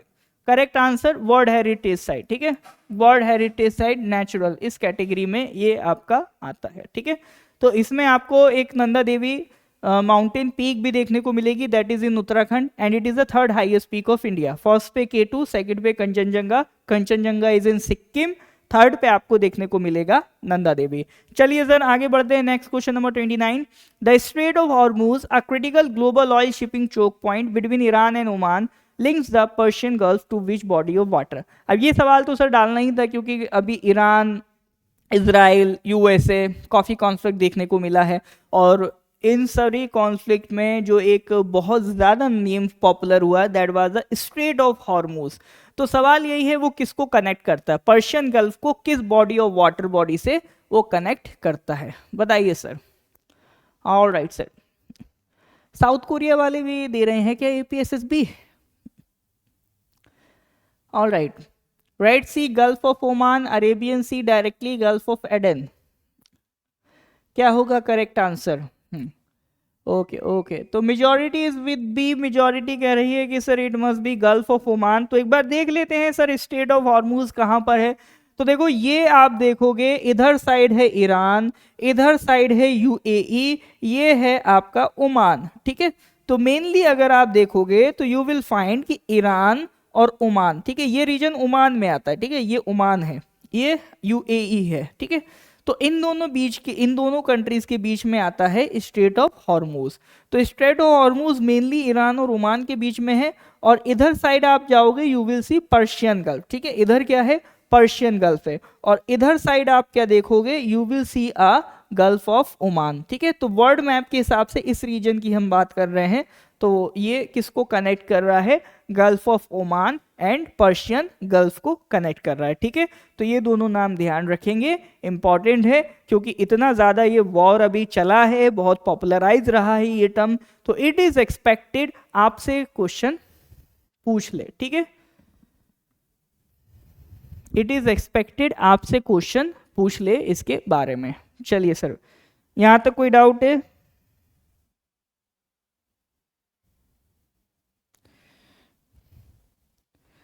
हाँ गोमतुर जी बताइए, क्या क्या हुआ, क्या हुआ, क्यों परेशान है?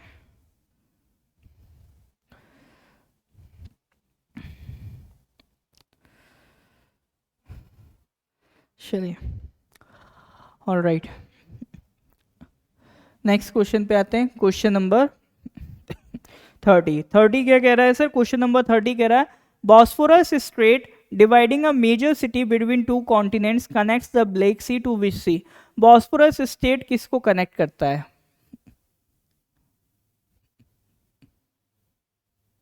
अच्छा, गल्फ क्या है, ठीक है, इस क्वेश्चन के बाद मैं आपको एक बार थोड़ा सा बता दूंगा गल्फ किसको कहते हैं, ठीक है।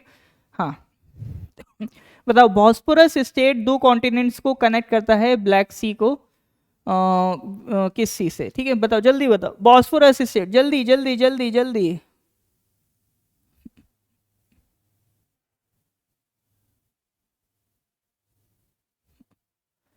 हाँ हाँ, तो बॉस्फोरस सी के बारे में ध्यान रखेंगे, ये कनेक्ट करता है सी ऑफ मरमरा को ब्लैक सी से। तो आप देखो सर, ये टर्की वाला रीजन है, अभी टर्की का नाम बदल के तुर्की हो गया है, ठीक है। ये आपका, ये भी तुर्की का रीजन है, ये भी तुर्की का रीजन है। यहाँ पर आपको एक फेमस सिटी मिलेगा इस्तांबुल, जिसको पहले कॉन्स्टेंटिनोपोल कहते थे। अभी उस दिन क्लास में मैं बता भी रहा था आपका, जब एडवेंट ऑफ यूरोपियंस को एक्सप्लेन कर रहा था कि that was a part of the silk route. तो यहाँ पर आप देखोगे एक नैरो वाटर बॉडी है, that is known as the Bosphorus strait. तो बॉस्फोरस स्ट्रेट आप देखोगे तो इधर साइड है ब्लैक सी, और ये है एक सी, ये सी कौन सा है, that sea is known as sea of Marmara, ठीक है। इस सी का नाम क्या है, that sea is known as sea of Marmara. तो बॉस्फोरस स्टेट किसको कनेक्ट करता है, ब्लैक सी को सी ऑफ मरमरा से, ठीक है। तो कुछ क्वेश्चंस वर्ल्ड ज्योग्राफी के भी डाल दिए हैं कि ये सारी लोकेशंस न्यूज़ में रहता है, तो हो सकता है आपसे पूछ ले। हाँ, अब एक डाउट था कि सर गल्फ किसको कहते हैं। देखो दो टर्म्स होते हैं सर, एक होता है आपका गल्फ और एक होता है बे। तो जनरली क्या होता है, मान लो ये कोई इस तरह से वाटर बॉडी है, ठीक है, ये आपका कोई कॉन्टिनेंट पोर्शन है। अगर इस कॉन्टिनेंट पोर्शन में इस तरह की कोई कैविटी है, ठीक है, अगर छोटी कैविटी है तो उसको गल्फ बोल देते हैं, और अगर यही कैविटी बढ़ जाएगी, ठीक है, मान लो इतनी बड़ी लेवल की कैविटी है, तो उसको बे बोल देते हैं, ठीक है। जैसे अब आप इंडिया के केस में आप देख लो, ठीक है, तो यहाँ पर छोटी कैविटी होती है, तो यहाँ पर आपको गल्फ ऑफ मन्नार तमिलनाडु में देखने को मिलता है, और ये एक बड़ा सा रीजन आपका कैविटी टाइप का सर्कुलर पोर्शन आपको देखने को मिलता है, तो इसको हम क्या बोलते हैं, बे ऑफ बंगाल, ठीक है। तो ये जो एक राउंडेड शेप होता है थोड़ा सा, ये कैविटी टाइप का पोर्शन, अगर ये छोटा है तो गल्फ कहलाएगा, बड़े साइज का हो जाता है दैट बिकम्स अ बे, ठीक है। चलिए, तो इससे ज़्यादा इसमें और कुछ जानने की ज़रूरत नहीं है, ठीक है। नेक्स्ट क्वेश्चन की तरफ आते हैं। अगला क्वेश्चन क्या है, देखो sir, question number 31। Neyveli in Tamil Nadu is nationally significant for the mining of which specific lower grade type of कोल। ठीक है, तो नेवेली एक कोल माइनिंग साइट है तमिलनाडु में, वो किस टाइप के कोल के लिए फेमस है, और is for the mining of which specific lower grade type of coal. हाँ जी सर। डियर, ये क्लास तो आपका चलता रहेगा एग्ज़ाम तक, ठीक है, एग्ज़ाम से एक दिन पहले तक हम लोग इसको कराते रहेंगे, है ना। चलो जी। हाँ, अरे भाई, टाइम से नहीं, क्वेश्चन से देखो, पूरे 50 करा के जाऊंगा, भले ही 6 बज जाए। हाँ, तो करेक्ट आंसर इसका क्या है, कौन सा कोल है वहाँ पर, ठीक है, कोल कौन सा है, लिग्नाइट है, ठीक है। Correct answer is lignite. Coal कौन सा है वहाँ पर, लिग्नाइट। देखो, कोल्स की कैटेगरीज होती है, जो बेस्ट कोल होता है दैट इज द एंथ्रेसाइट कोल, जो सेकंड बेस्ट होता है दैट इज बिटुमिनस, ठीक है। Second best grade of coal is bituminous, third grade आती है that is lignite, and fourth grade होती है पीट। तो 4 कैटेगरीज होती हैं, एंथ्रेसाइट, बिटुमिनस, लिग्नाइट और पीट। तो यहाँ पर कौन सा कोल मिल रहा है, लिग्नाइट मिल रहा है, ठीक है। चलो next question, question number 32। Orissa leads India in the production of which 2 key minerals. Orissa में कौन से ज्यादा मिनरल्स मिल रहे हैं, कोल एंड पेट्रोलियम, आयरन और bauxite, copper, zinc, gold, diamonds. ठीक है, देखो गोल्ड की जहां पे बात आती है तो हमें केजीएफ मूवी याद आनी चाहिए। केजीएफ कहाँ की है, कर्नाटका की मूवी है, ठीक है, कोलार गोल्ड फील्ड, है ना। तो केजीएफ याद रखना गोल्ड के लिए, तो वहां कर्नाटका चले जाना। तो ये तो नहीं होगा, यहाँ पे गोल्ड आ गया, और डायमंड्स भी नहीं है, ठीक है। डायमंड्स के लिए पन्ना, एमपी चले जाते हैं, ठीक है। जिंक के लिए राजस्थान चले जाते हैं, पेट्रोलियम के लिए आसाम चले जाते हैं, तो पेट्रोलियम भी नहीं है। तो ये दो तो ऑप्शन वैसे ही कट गए। एक कह रहा है आयरन बॉक्साइड, एक कह रहा है कॉपर एंड जिंक। तो क्या लगता है क्या होगा correct answer, correct answer is iron और बॉक्साइड। तो उड़ीसा में आयरन और बॉक्साइड के लिए ये आपका बड़ी साइट्स है, ठीक है। तो अभी रिसेंट जो रिपोर्ट्स आई थी उसके अकॉर्डिंगली ही इसको अपडेट किया गया है। चलिए नेक्स्ट क्वेश्चन पे आओ जल्दी से, question number 33। Koderma in Jharkhand was historically so dominant in one mineral's global trade that it was once nicknamed the mica capital of the world. What was mica historically prized for. ठीक है, झारखंड का कोडरमा में हमको क्या मिल रहा है, माइका मिल रहा है, कि एक टाइम पे इसको कहा गया है mica capital of the world. ये तो चलो क्वेश्चन नहीं हमको बता दिया। अब ये पूछ रहा है माइका हिस्टोरिकली किसके लिए यूज किया गया है, हीट रेजिस्टेंट के तौर पे, जेम स्टोन के तौर पे, सीमेंट में यूज होता है, फर्टिलाइजर में यूज होता है, बताओ सर। हाँ, कोडरमा किसके लिए यूज होता है, सीमेंट के लिए, देखते हैं सर। नहीं, correct answer is electrical insulators के तौर पे। ये आपका जो माइका है, माइका की sheets as electric insulators use होती है, ठीक है। इसका यूज क्या है, फॉर इलेक्ट्रिक इंसुलेशन, ठीक है। चलिए इसको ध्यान रखेंगे। नेक्स्ट आगे बढ़ते हैं, next question number 34। Which Indian state holds the largest coal reserves at distinct from current annual production anchored by the Jharia and Bokaro coal fields. ठीक है, बताइए लार्जेस्ट कोल रिजर्व्स कहां पे हैं। देखो, एक होता है रिजर्व, एक होता है प्रोडक्शन। तो इसमें रिजर्व पूछा है, ये नहीं पूछा कोल प्रोडक्शन कहां सबसे ज्यादा है। लार्जेस्ट कोल रिजर्व्स हमें कहां पर देखने को मिल रहे हैं, छत्तीसगढ़, उड़ीसा, झारखंड, वेस्ट बंगाल, बताइए।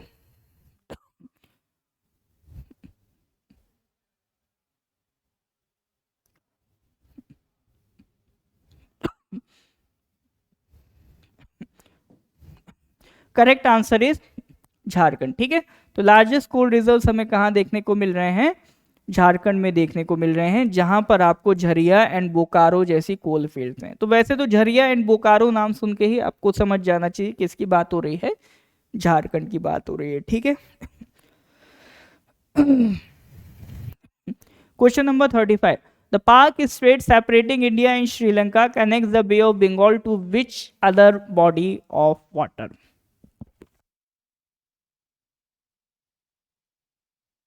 The Palk Strait separating India and Sri Lanka connects the Bay of Bengal to which other body of water?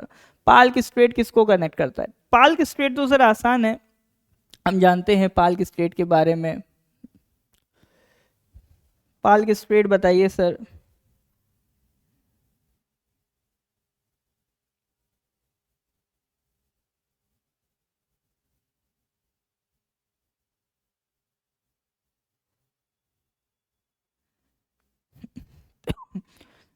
Palk straight किसको कनेक्ट कर रहा है sir? Correct answer is gulf of Mannar. ठीक है, किसको कनेक्ट कर रहा है? गल्फ ऑफ मन्नार को। ठीक है, किससे लिंक कर रहा है? बे ऑफ बंगाल से। ठीक है, पाल्क स्ट्रेट किसको कनेक्ट कर रहा है? गल्फ ऑफ मन्नार को बे ऑफ बंगाल से। ठीक है, तो इसको ध्यान रखिएगा, बस इससे ज़्यादा कुछ ज़रूरत नहीं है। ठीक है, देखो आज के क्वेश्चंस को लेके बहुत ज़्यादा टेंशन मत लेना। एक दो क्लास मैं टफ इसलिए कर रहा हूँ ताकि एक आपको हैबिट बने, है ना, क्योंकि एक तो थोड़ा सा आप लोग भी मेरे को टेंशन में डाल देते हो बार बार कि बहुत ईजी है, बहुत ईजी है, तो इस वजह से मैंने थोड़ा सा लेवल बढ़ाया है। और ये मैंने बात पहले ही बोल दी कि आपका जो APSSB का पेपर आता है उससे थोड़ा सा एक लेवल अप करके आज के क्वेश्चंस है ना।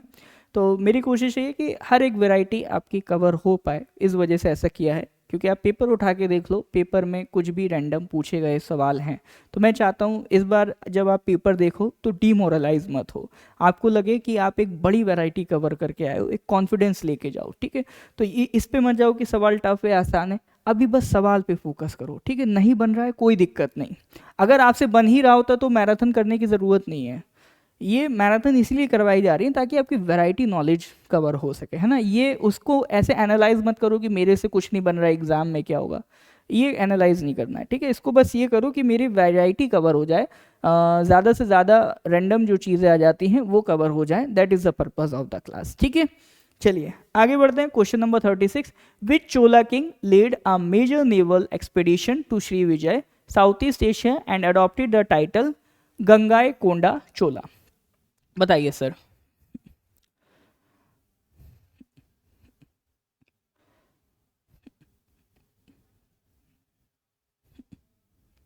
बताओ सर, गंगाईकोंडा चोला का टाइटल किसने लिया था?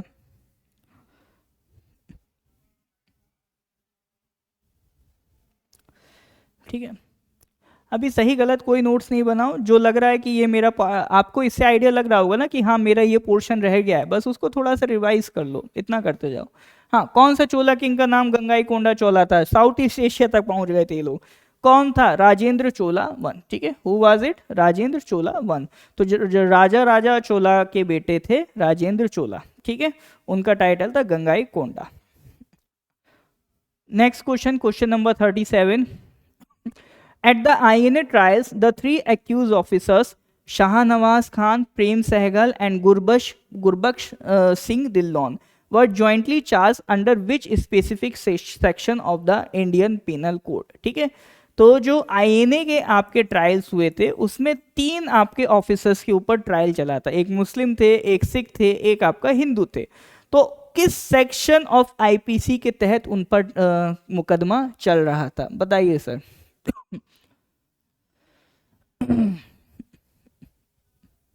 बताइए सर, करेक्ट आंसर क्या होगा? किस IPC के तहत मुकदमा चल रहा था?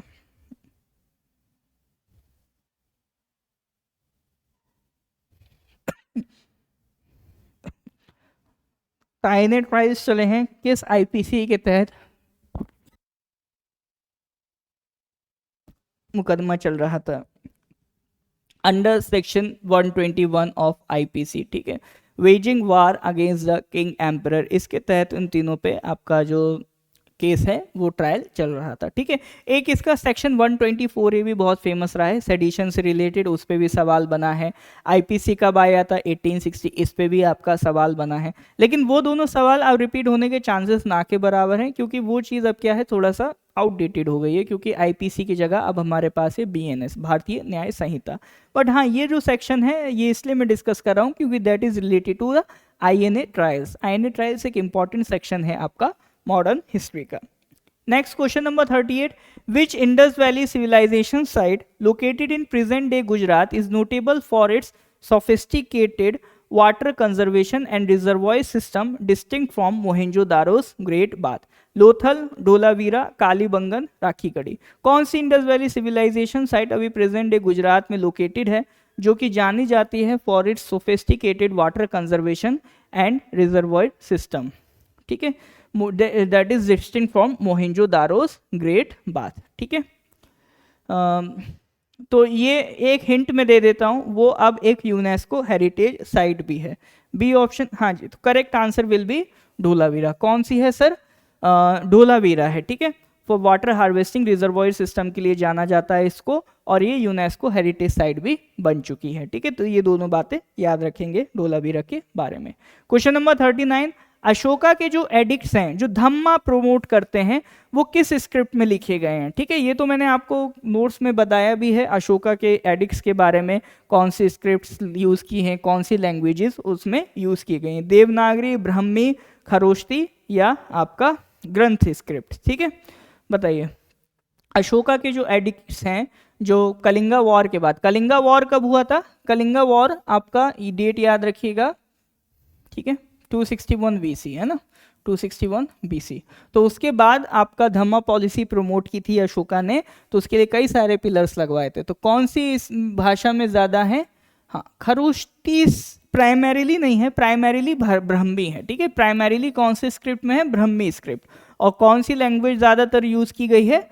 प्राकृत लैंग्वेज। ठीक है, प्राकृत लैंग्वेज। कुछ कुछ हैं जो खरोष्टी में भी लगवाए गए हैं, ग्रीक में है, आपका अरेमिक में है, बट प्राइमरीली ज़्यादातर अगर हम बात करें कौन सी स्क्रिप्ट यूज़ हुई है? ब्राह्मी स्क्रिप्ट यूज़ हुई है। ठीक है, चलिए सर नेक्स्ट क्वेश्चन पे आते हैं। क्वेश्चन नंबर 40, गांधी का जो फर्स्ट मेजर सत्याग्रह था that was addressing Indigo farmers grievances कहाँ पर हुआ था? चंपारण में हुआ था। ठीक है, चंपारण किसके लिए फेमस है? सत्याग्रह के लिए। ठीक है, लेकिन आजकल लोग मटन के लिए याद रखते हैं, चंपारण का मटन है ना। Champaran is famous for the Champaran Satyagraha जो गांधी जी ने किया था। ठीक है, तो इन गांधी जी का पहला मेजर सत्याग्रह था 1970 में, जो इंडिगो के जो फार्मर्स थे वो प्रोटेस्ट कर रहे थे। तो कौन से लोकल फिगर थे जो परसुएट किए थे गांधी जी को to visit and investigate conditions there? देखो ये क्वेश्चन मैंने जानबूझ के डाला है, ये थोड़ा सा हाई लेवल क्वेश्चन है, टफ क्वेश्चन है ना, तो इसको लेके डिमोटिवेट मत होना है ना। तो ये टफ क्वेश्चन है, एक दो क्वेश्चन इस तरह के डाल रखे हैं ताकि एग्जाम में आप प्रेशराइज हो, उससे पहले सारा प्रैक्टिस यहीं करके जाओ। ठीक है, हाँ, तो कौन थे सर जिन्होंने गांधी जी को कहा था चलिए गांधी जी इंडिगो बुला रहा है आपको, मतलब चंपारण आपको बुला रहा है? तो correct answer is Rajkumar Shukla. ठीक है, चलो ये तो एक बात हो गई, लेकिन यहाँ से आपके एग्जामिनेशन के लिए जो ज़्यादा इंपॉर्टेंट है वो ये लिस्ट इंपॉर्टेंट है। तो ये कुछ इंपॉर्टेंट मूवमेंट्स हुई हैं गांधी जी के टाइम पे, उनके नाम ध्यान रखिएगा, उन पे आपका ईयर वगैरह पूछ सकता है। जैसे चंपारण सत्याग्रह कब हुआ है? 1917 में। खेदा सत्याग्रह कब हुआ है? 1918 में। अहमदाबाद मिल स्ट्राइक 1918, जहां से फिर आपका सरदार वल्लभ भाई पटेल भी पॉपुलराइज हुए थे। फिर इसके बाद आपका नॉन कोऑपरेशन मूवमेंट 1920 में, सिविल डिसोबीडियंस मूवमेंट 1930 में, और क्विट इंडिया मूवमेंट 1942 में। तो ये कुछ इंपॉर्टेंट आपका सत्याग्रह हैं, कुछ इंपॉर्टेंट मूवमेंट्स हैं जो गांधी जी के टाइम पे हुई हैं। They are very very very important for your examination purposes. ठीक है, इसको ध्यान रखिएगा। हाँ, चलिए नेक्स्ट क्वेश्चन पे आते हैं। Question number 41, which gas besides carbon dioxides do plant absorb through their stomata that is essential for cellular respiration at night? ठीक है, जो प्लांट्स हैं कार्बन डाइऑक्साइड तो एब्जॉर्ब करते हैं, उसके अलावा एक और गैस है जो उसको वो एब्जॉर्ब करते हैं ताकि रात में वो लोग अपना सांस वगैरह ले सके, सेलुलर रेस्पिरेशन कर सकें। Nitrogen, oxygen, methane, ozone.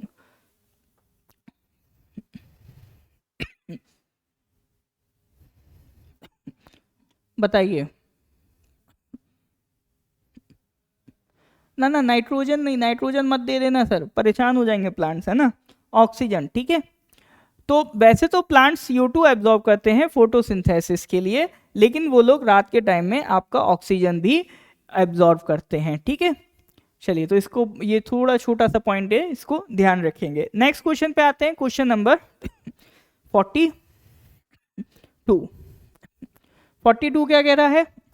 Dry ice use for cooling and fog effects is the solid form of which gas and undergoes which specific phase transition at room temperature? Solid nitrogen, solid CO2, solid oxygen, solid helium. बताइए sir क्या होगा correct answer?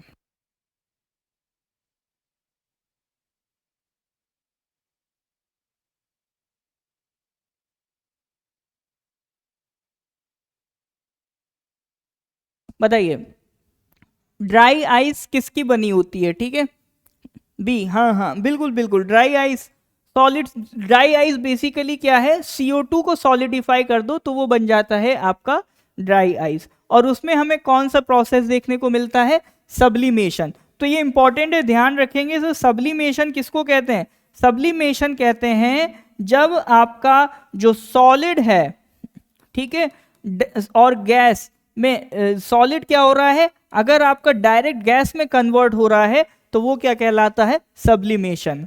अगर solid water में convert हो रहा है तो क्या बोलेंगे, अगर कोई सॉलिड वाटर में कन्वर्ट हो रहा है तो उसको मेल्टिंग बोलेंगे, ठीक है, मेल्टिंग बोलेंगे। और सॉलिड अगर गैस में कन्वर्ट हो रहा है सब्लिमेशन बोलेंगे, ठीक है। और अगर कोई गैस, सॉरी सॉलिड वाटर कह रहा हूं, सॉलिड अगर लिक्विड में कन्वर्ट हो रहा है तो दैट इज मेल्टिंग, ठीक है। और अगर कोई गैस डायरेक्ट सॉलिडिफाई हो रही है तो वो फ्रीजिंग कहलाएगी, ठीक है। और आपका सॉलिड अच्छा हाँ, अगर कोई लिक्विड गैस में कन्वर्ट होता है तो वेपराइजेशन, गैस अगर आपका लिक्विड में कन्वर्ट होती है तो कंडेंसेशन। तो ये कुछ मैटर की प्रॉपर्टीज हैं, तो इसको एक बार आप रिवाइज कर लीजिएगा चाहे तो, ठीक है, कि इवेपोरेशन किसे कहते हैं, कंडेंसेशन किसे कहते हैं, सब्लिमेशन किसे कहते हैं। तो ये एक साथ मैंने ये सारी चीजें जनरल साइंस में आपकी कवर करवाई हैं, ठीक है सर। तो इसको ध्यान रखिएगा। और ड्राई आइस बहुत इंपॉर्टेंट है, कभी भी आपसे पूछ सकता है। ड्राई आइस बेसिकली क्या है, सॉलिड CO2। कई बार क्या होता है, कॉन्सर्ट्स वगैरह होते हैं तो वहाँ ड्राई आइस रखी जाती है, किस पर्पस के लिए, वो एकदम से कॉन्सर्ट चलता है ना, तो वो जो आइस है सॉलिड से एकदम से इवेपोरेट होके वो वेपर बन रही होती है, धुआं धुआं, ठीक है। चलिए नेक्स्ट क्वेश्चन पे आ जाओ, question number 43। O negative blood, उसको हम लोग यूनिवर्सल डोनर कहते हैं। क्यों क्यों कहते हैं, कि उसमें क्या क्या नहीं है, ओ निगेटिव, ओ निगेटिव में क्या क्या नहीं है।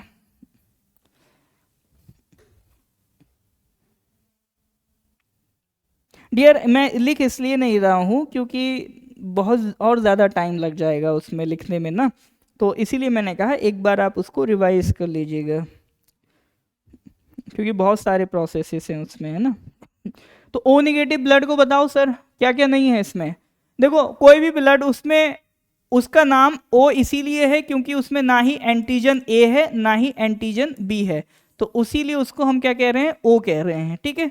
और अगर पॉजिटिव होता है तो पॉजिटिव मतलब उसमें RH, RH क्या है, रीसस फैक्टर को कह रहे हैं। अगर ब्लड में रीसस फैक्टर है, ठीक है, अगर रीसस फैक्टर है तो वो पॉजिटिव, और रीसस फैक्टर नहीं है तो नेगेटिव।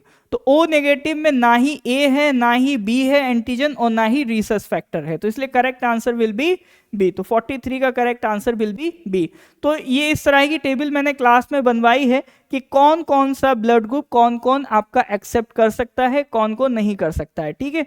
तो ओ नेगेटिव को अगर आप देखोगे तो जब रिसीव करने की बात आती है, ठीक है, तो ओ नेगेटिव आपका सिर्फ और सिर्फ ओ नेगेटिव कर सकता है, बाकी कुछ भी रिसीव नहीं कर सकता है, ठीक है।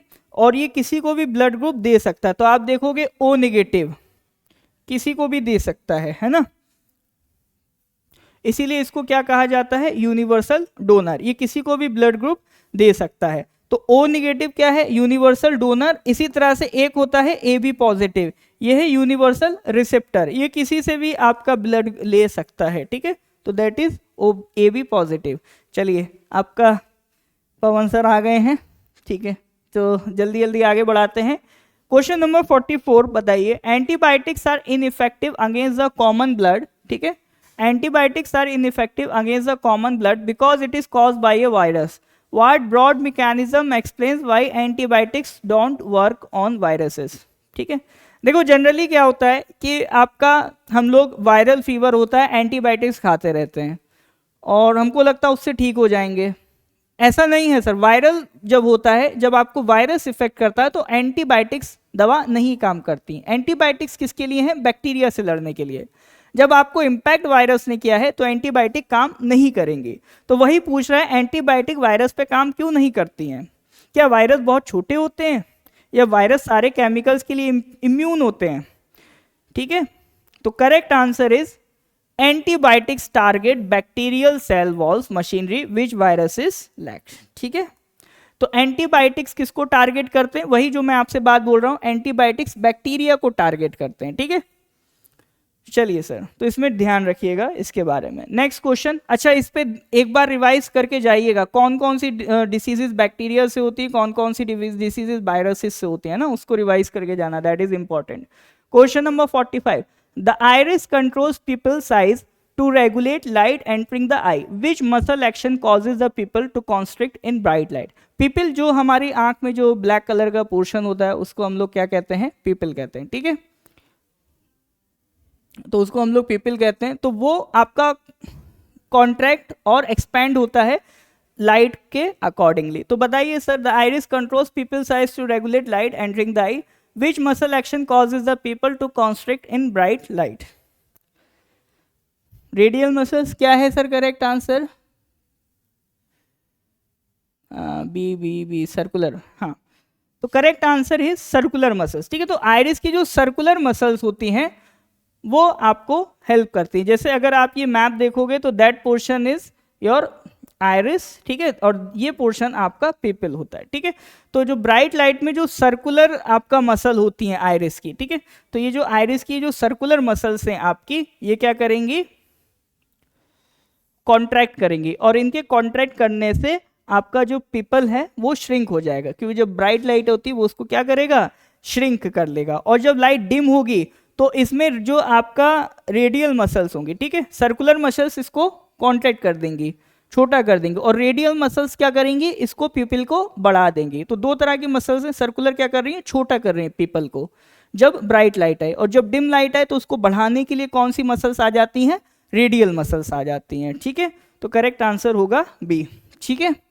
चलिए next question number 46, UN maintains major offices beyond its New York headquarters. Which of these is not one of the UN's other principal locations? ठीक है, तो ये एक जनरल से क्वेश्चन है कि देखो UN के ज्यादातर ऑफिसेस आप देखोगे न्यूयॉर्क में हैं। कई UN के कई सारे, जैसे आपका हम बात कर लें WTO वगैरह है ना, मतलब अलग अलग तरह के कई सारे ऑफिसेस हैं जो न्यूयॉर्क में। न्यूयॉर्क के अलावा और भी अदर लोकेशंस पे हैं। तो सवाल यह है कौन सा एक ऐसा शहर है जहां पर कोई भी UN के ऑफिस का हेडक्वार्टर नहीं है? जल्दी बताइएगा, जल्दी बताइए करेक्ट आंसर क्या होगा, बताइए इसका सर, जल्दी बताइए करेक्ट आंसर क्या होगा।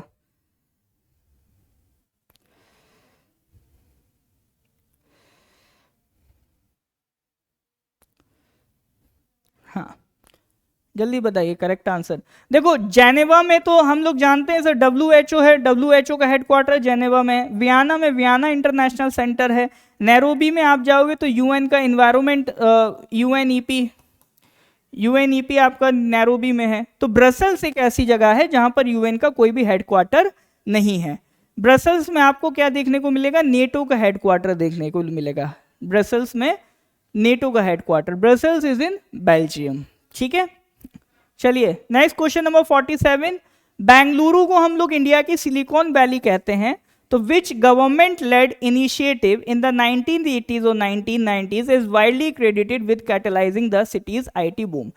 तो देखो बेंगलुरु में जो आपका सिलिकॉन वैली बना, या बेंगलुरु में जो आपका IT बूम हुआ, ठीक है, तो उसके पीछे का क्या रीजन है, कौन सी पॉलिसी है?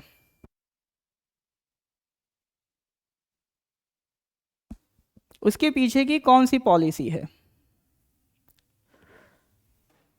Bangalore is often called India's Silicon Valley. Which government-led initiative in the 90s, 80s, or is widely credited for catalyzing the city's IT boom? Correct answer is software technology parks of India scheme, ठीक है। कौन सी scheme है? Software technology parks of India scheme, ठीक है। तो इस scheme के तहत जो आपका IT सर्विसेज हैं उसको एक्सपोर्ट को बढ़ाया गया, और उसी के तहत आपका बेंगलोर को हम लोग क्या कहते हैं, इंडिया की खुद की सिलिकॉन वैली। सिलिकॉन वैली आपका USA में है, बट हमारे लेवल की जो सिलिकॉन वैली है वो दैट इज इन बेंगलुरु। उसके कंपैरिजन में जो हम एक बड़ा IT सेक्टर देखते हैं that is in Bengaluru. Next question number 48, only one Nobel prize category is awarded in Norway rather than Stockholm Sweden. Which category? Literature, peace, economics, physics. बताइए sir क्या होगा करेक्ट आंसर?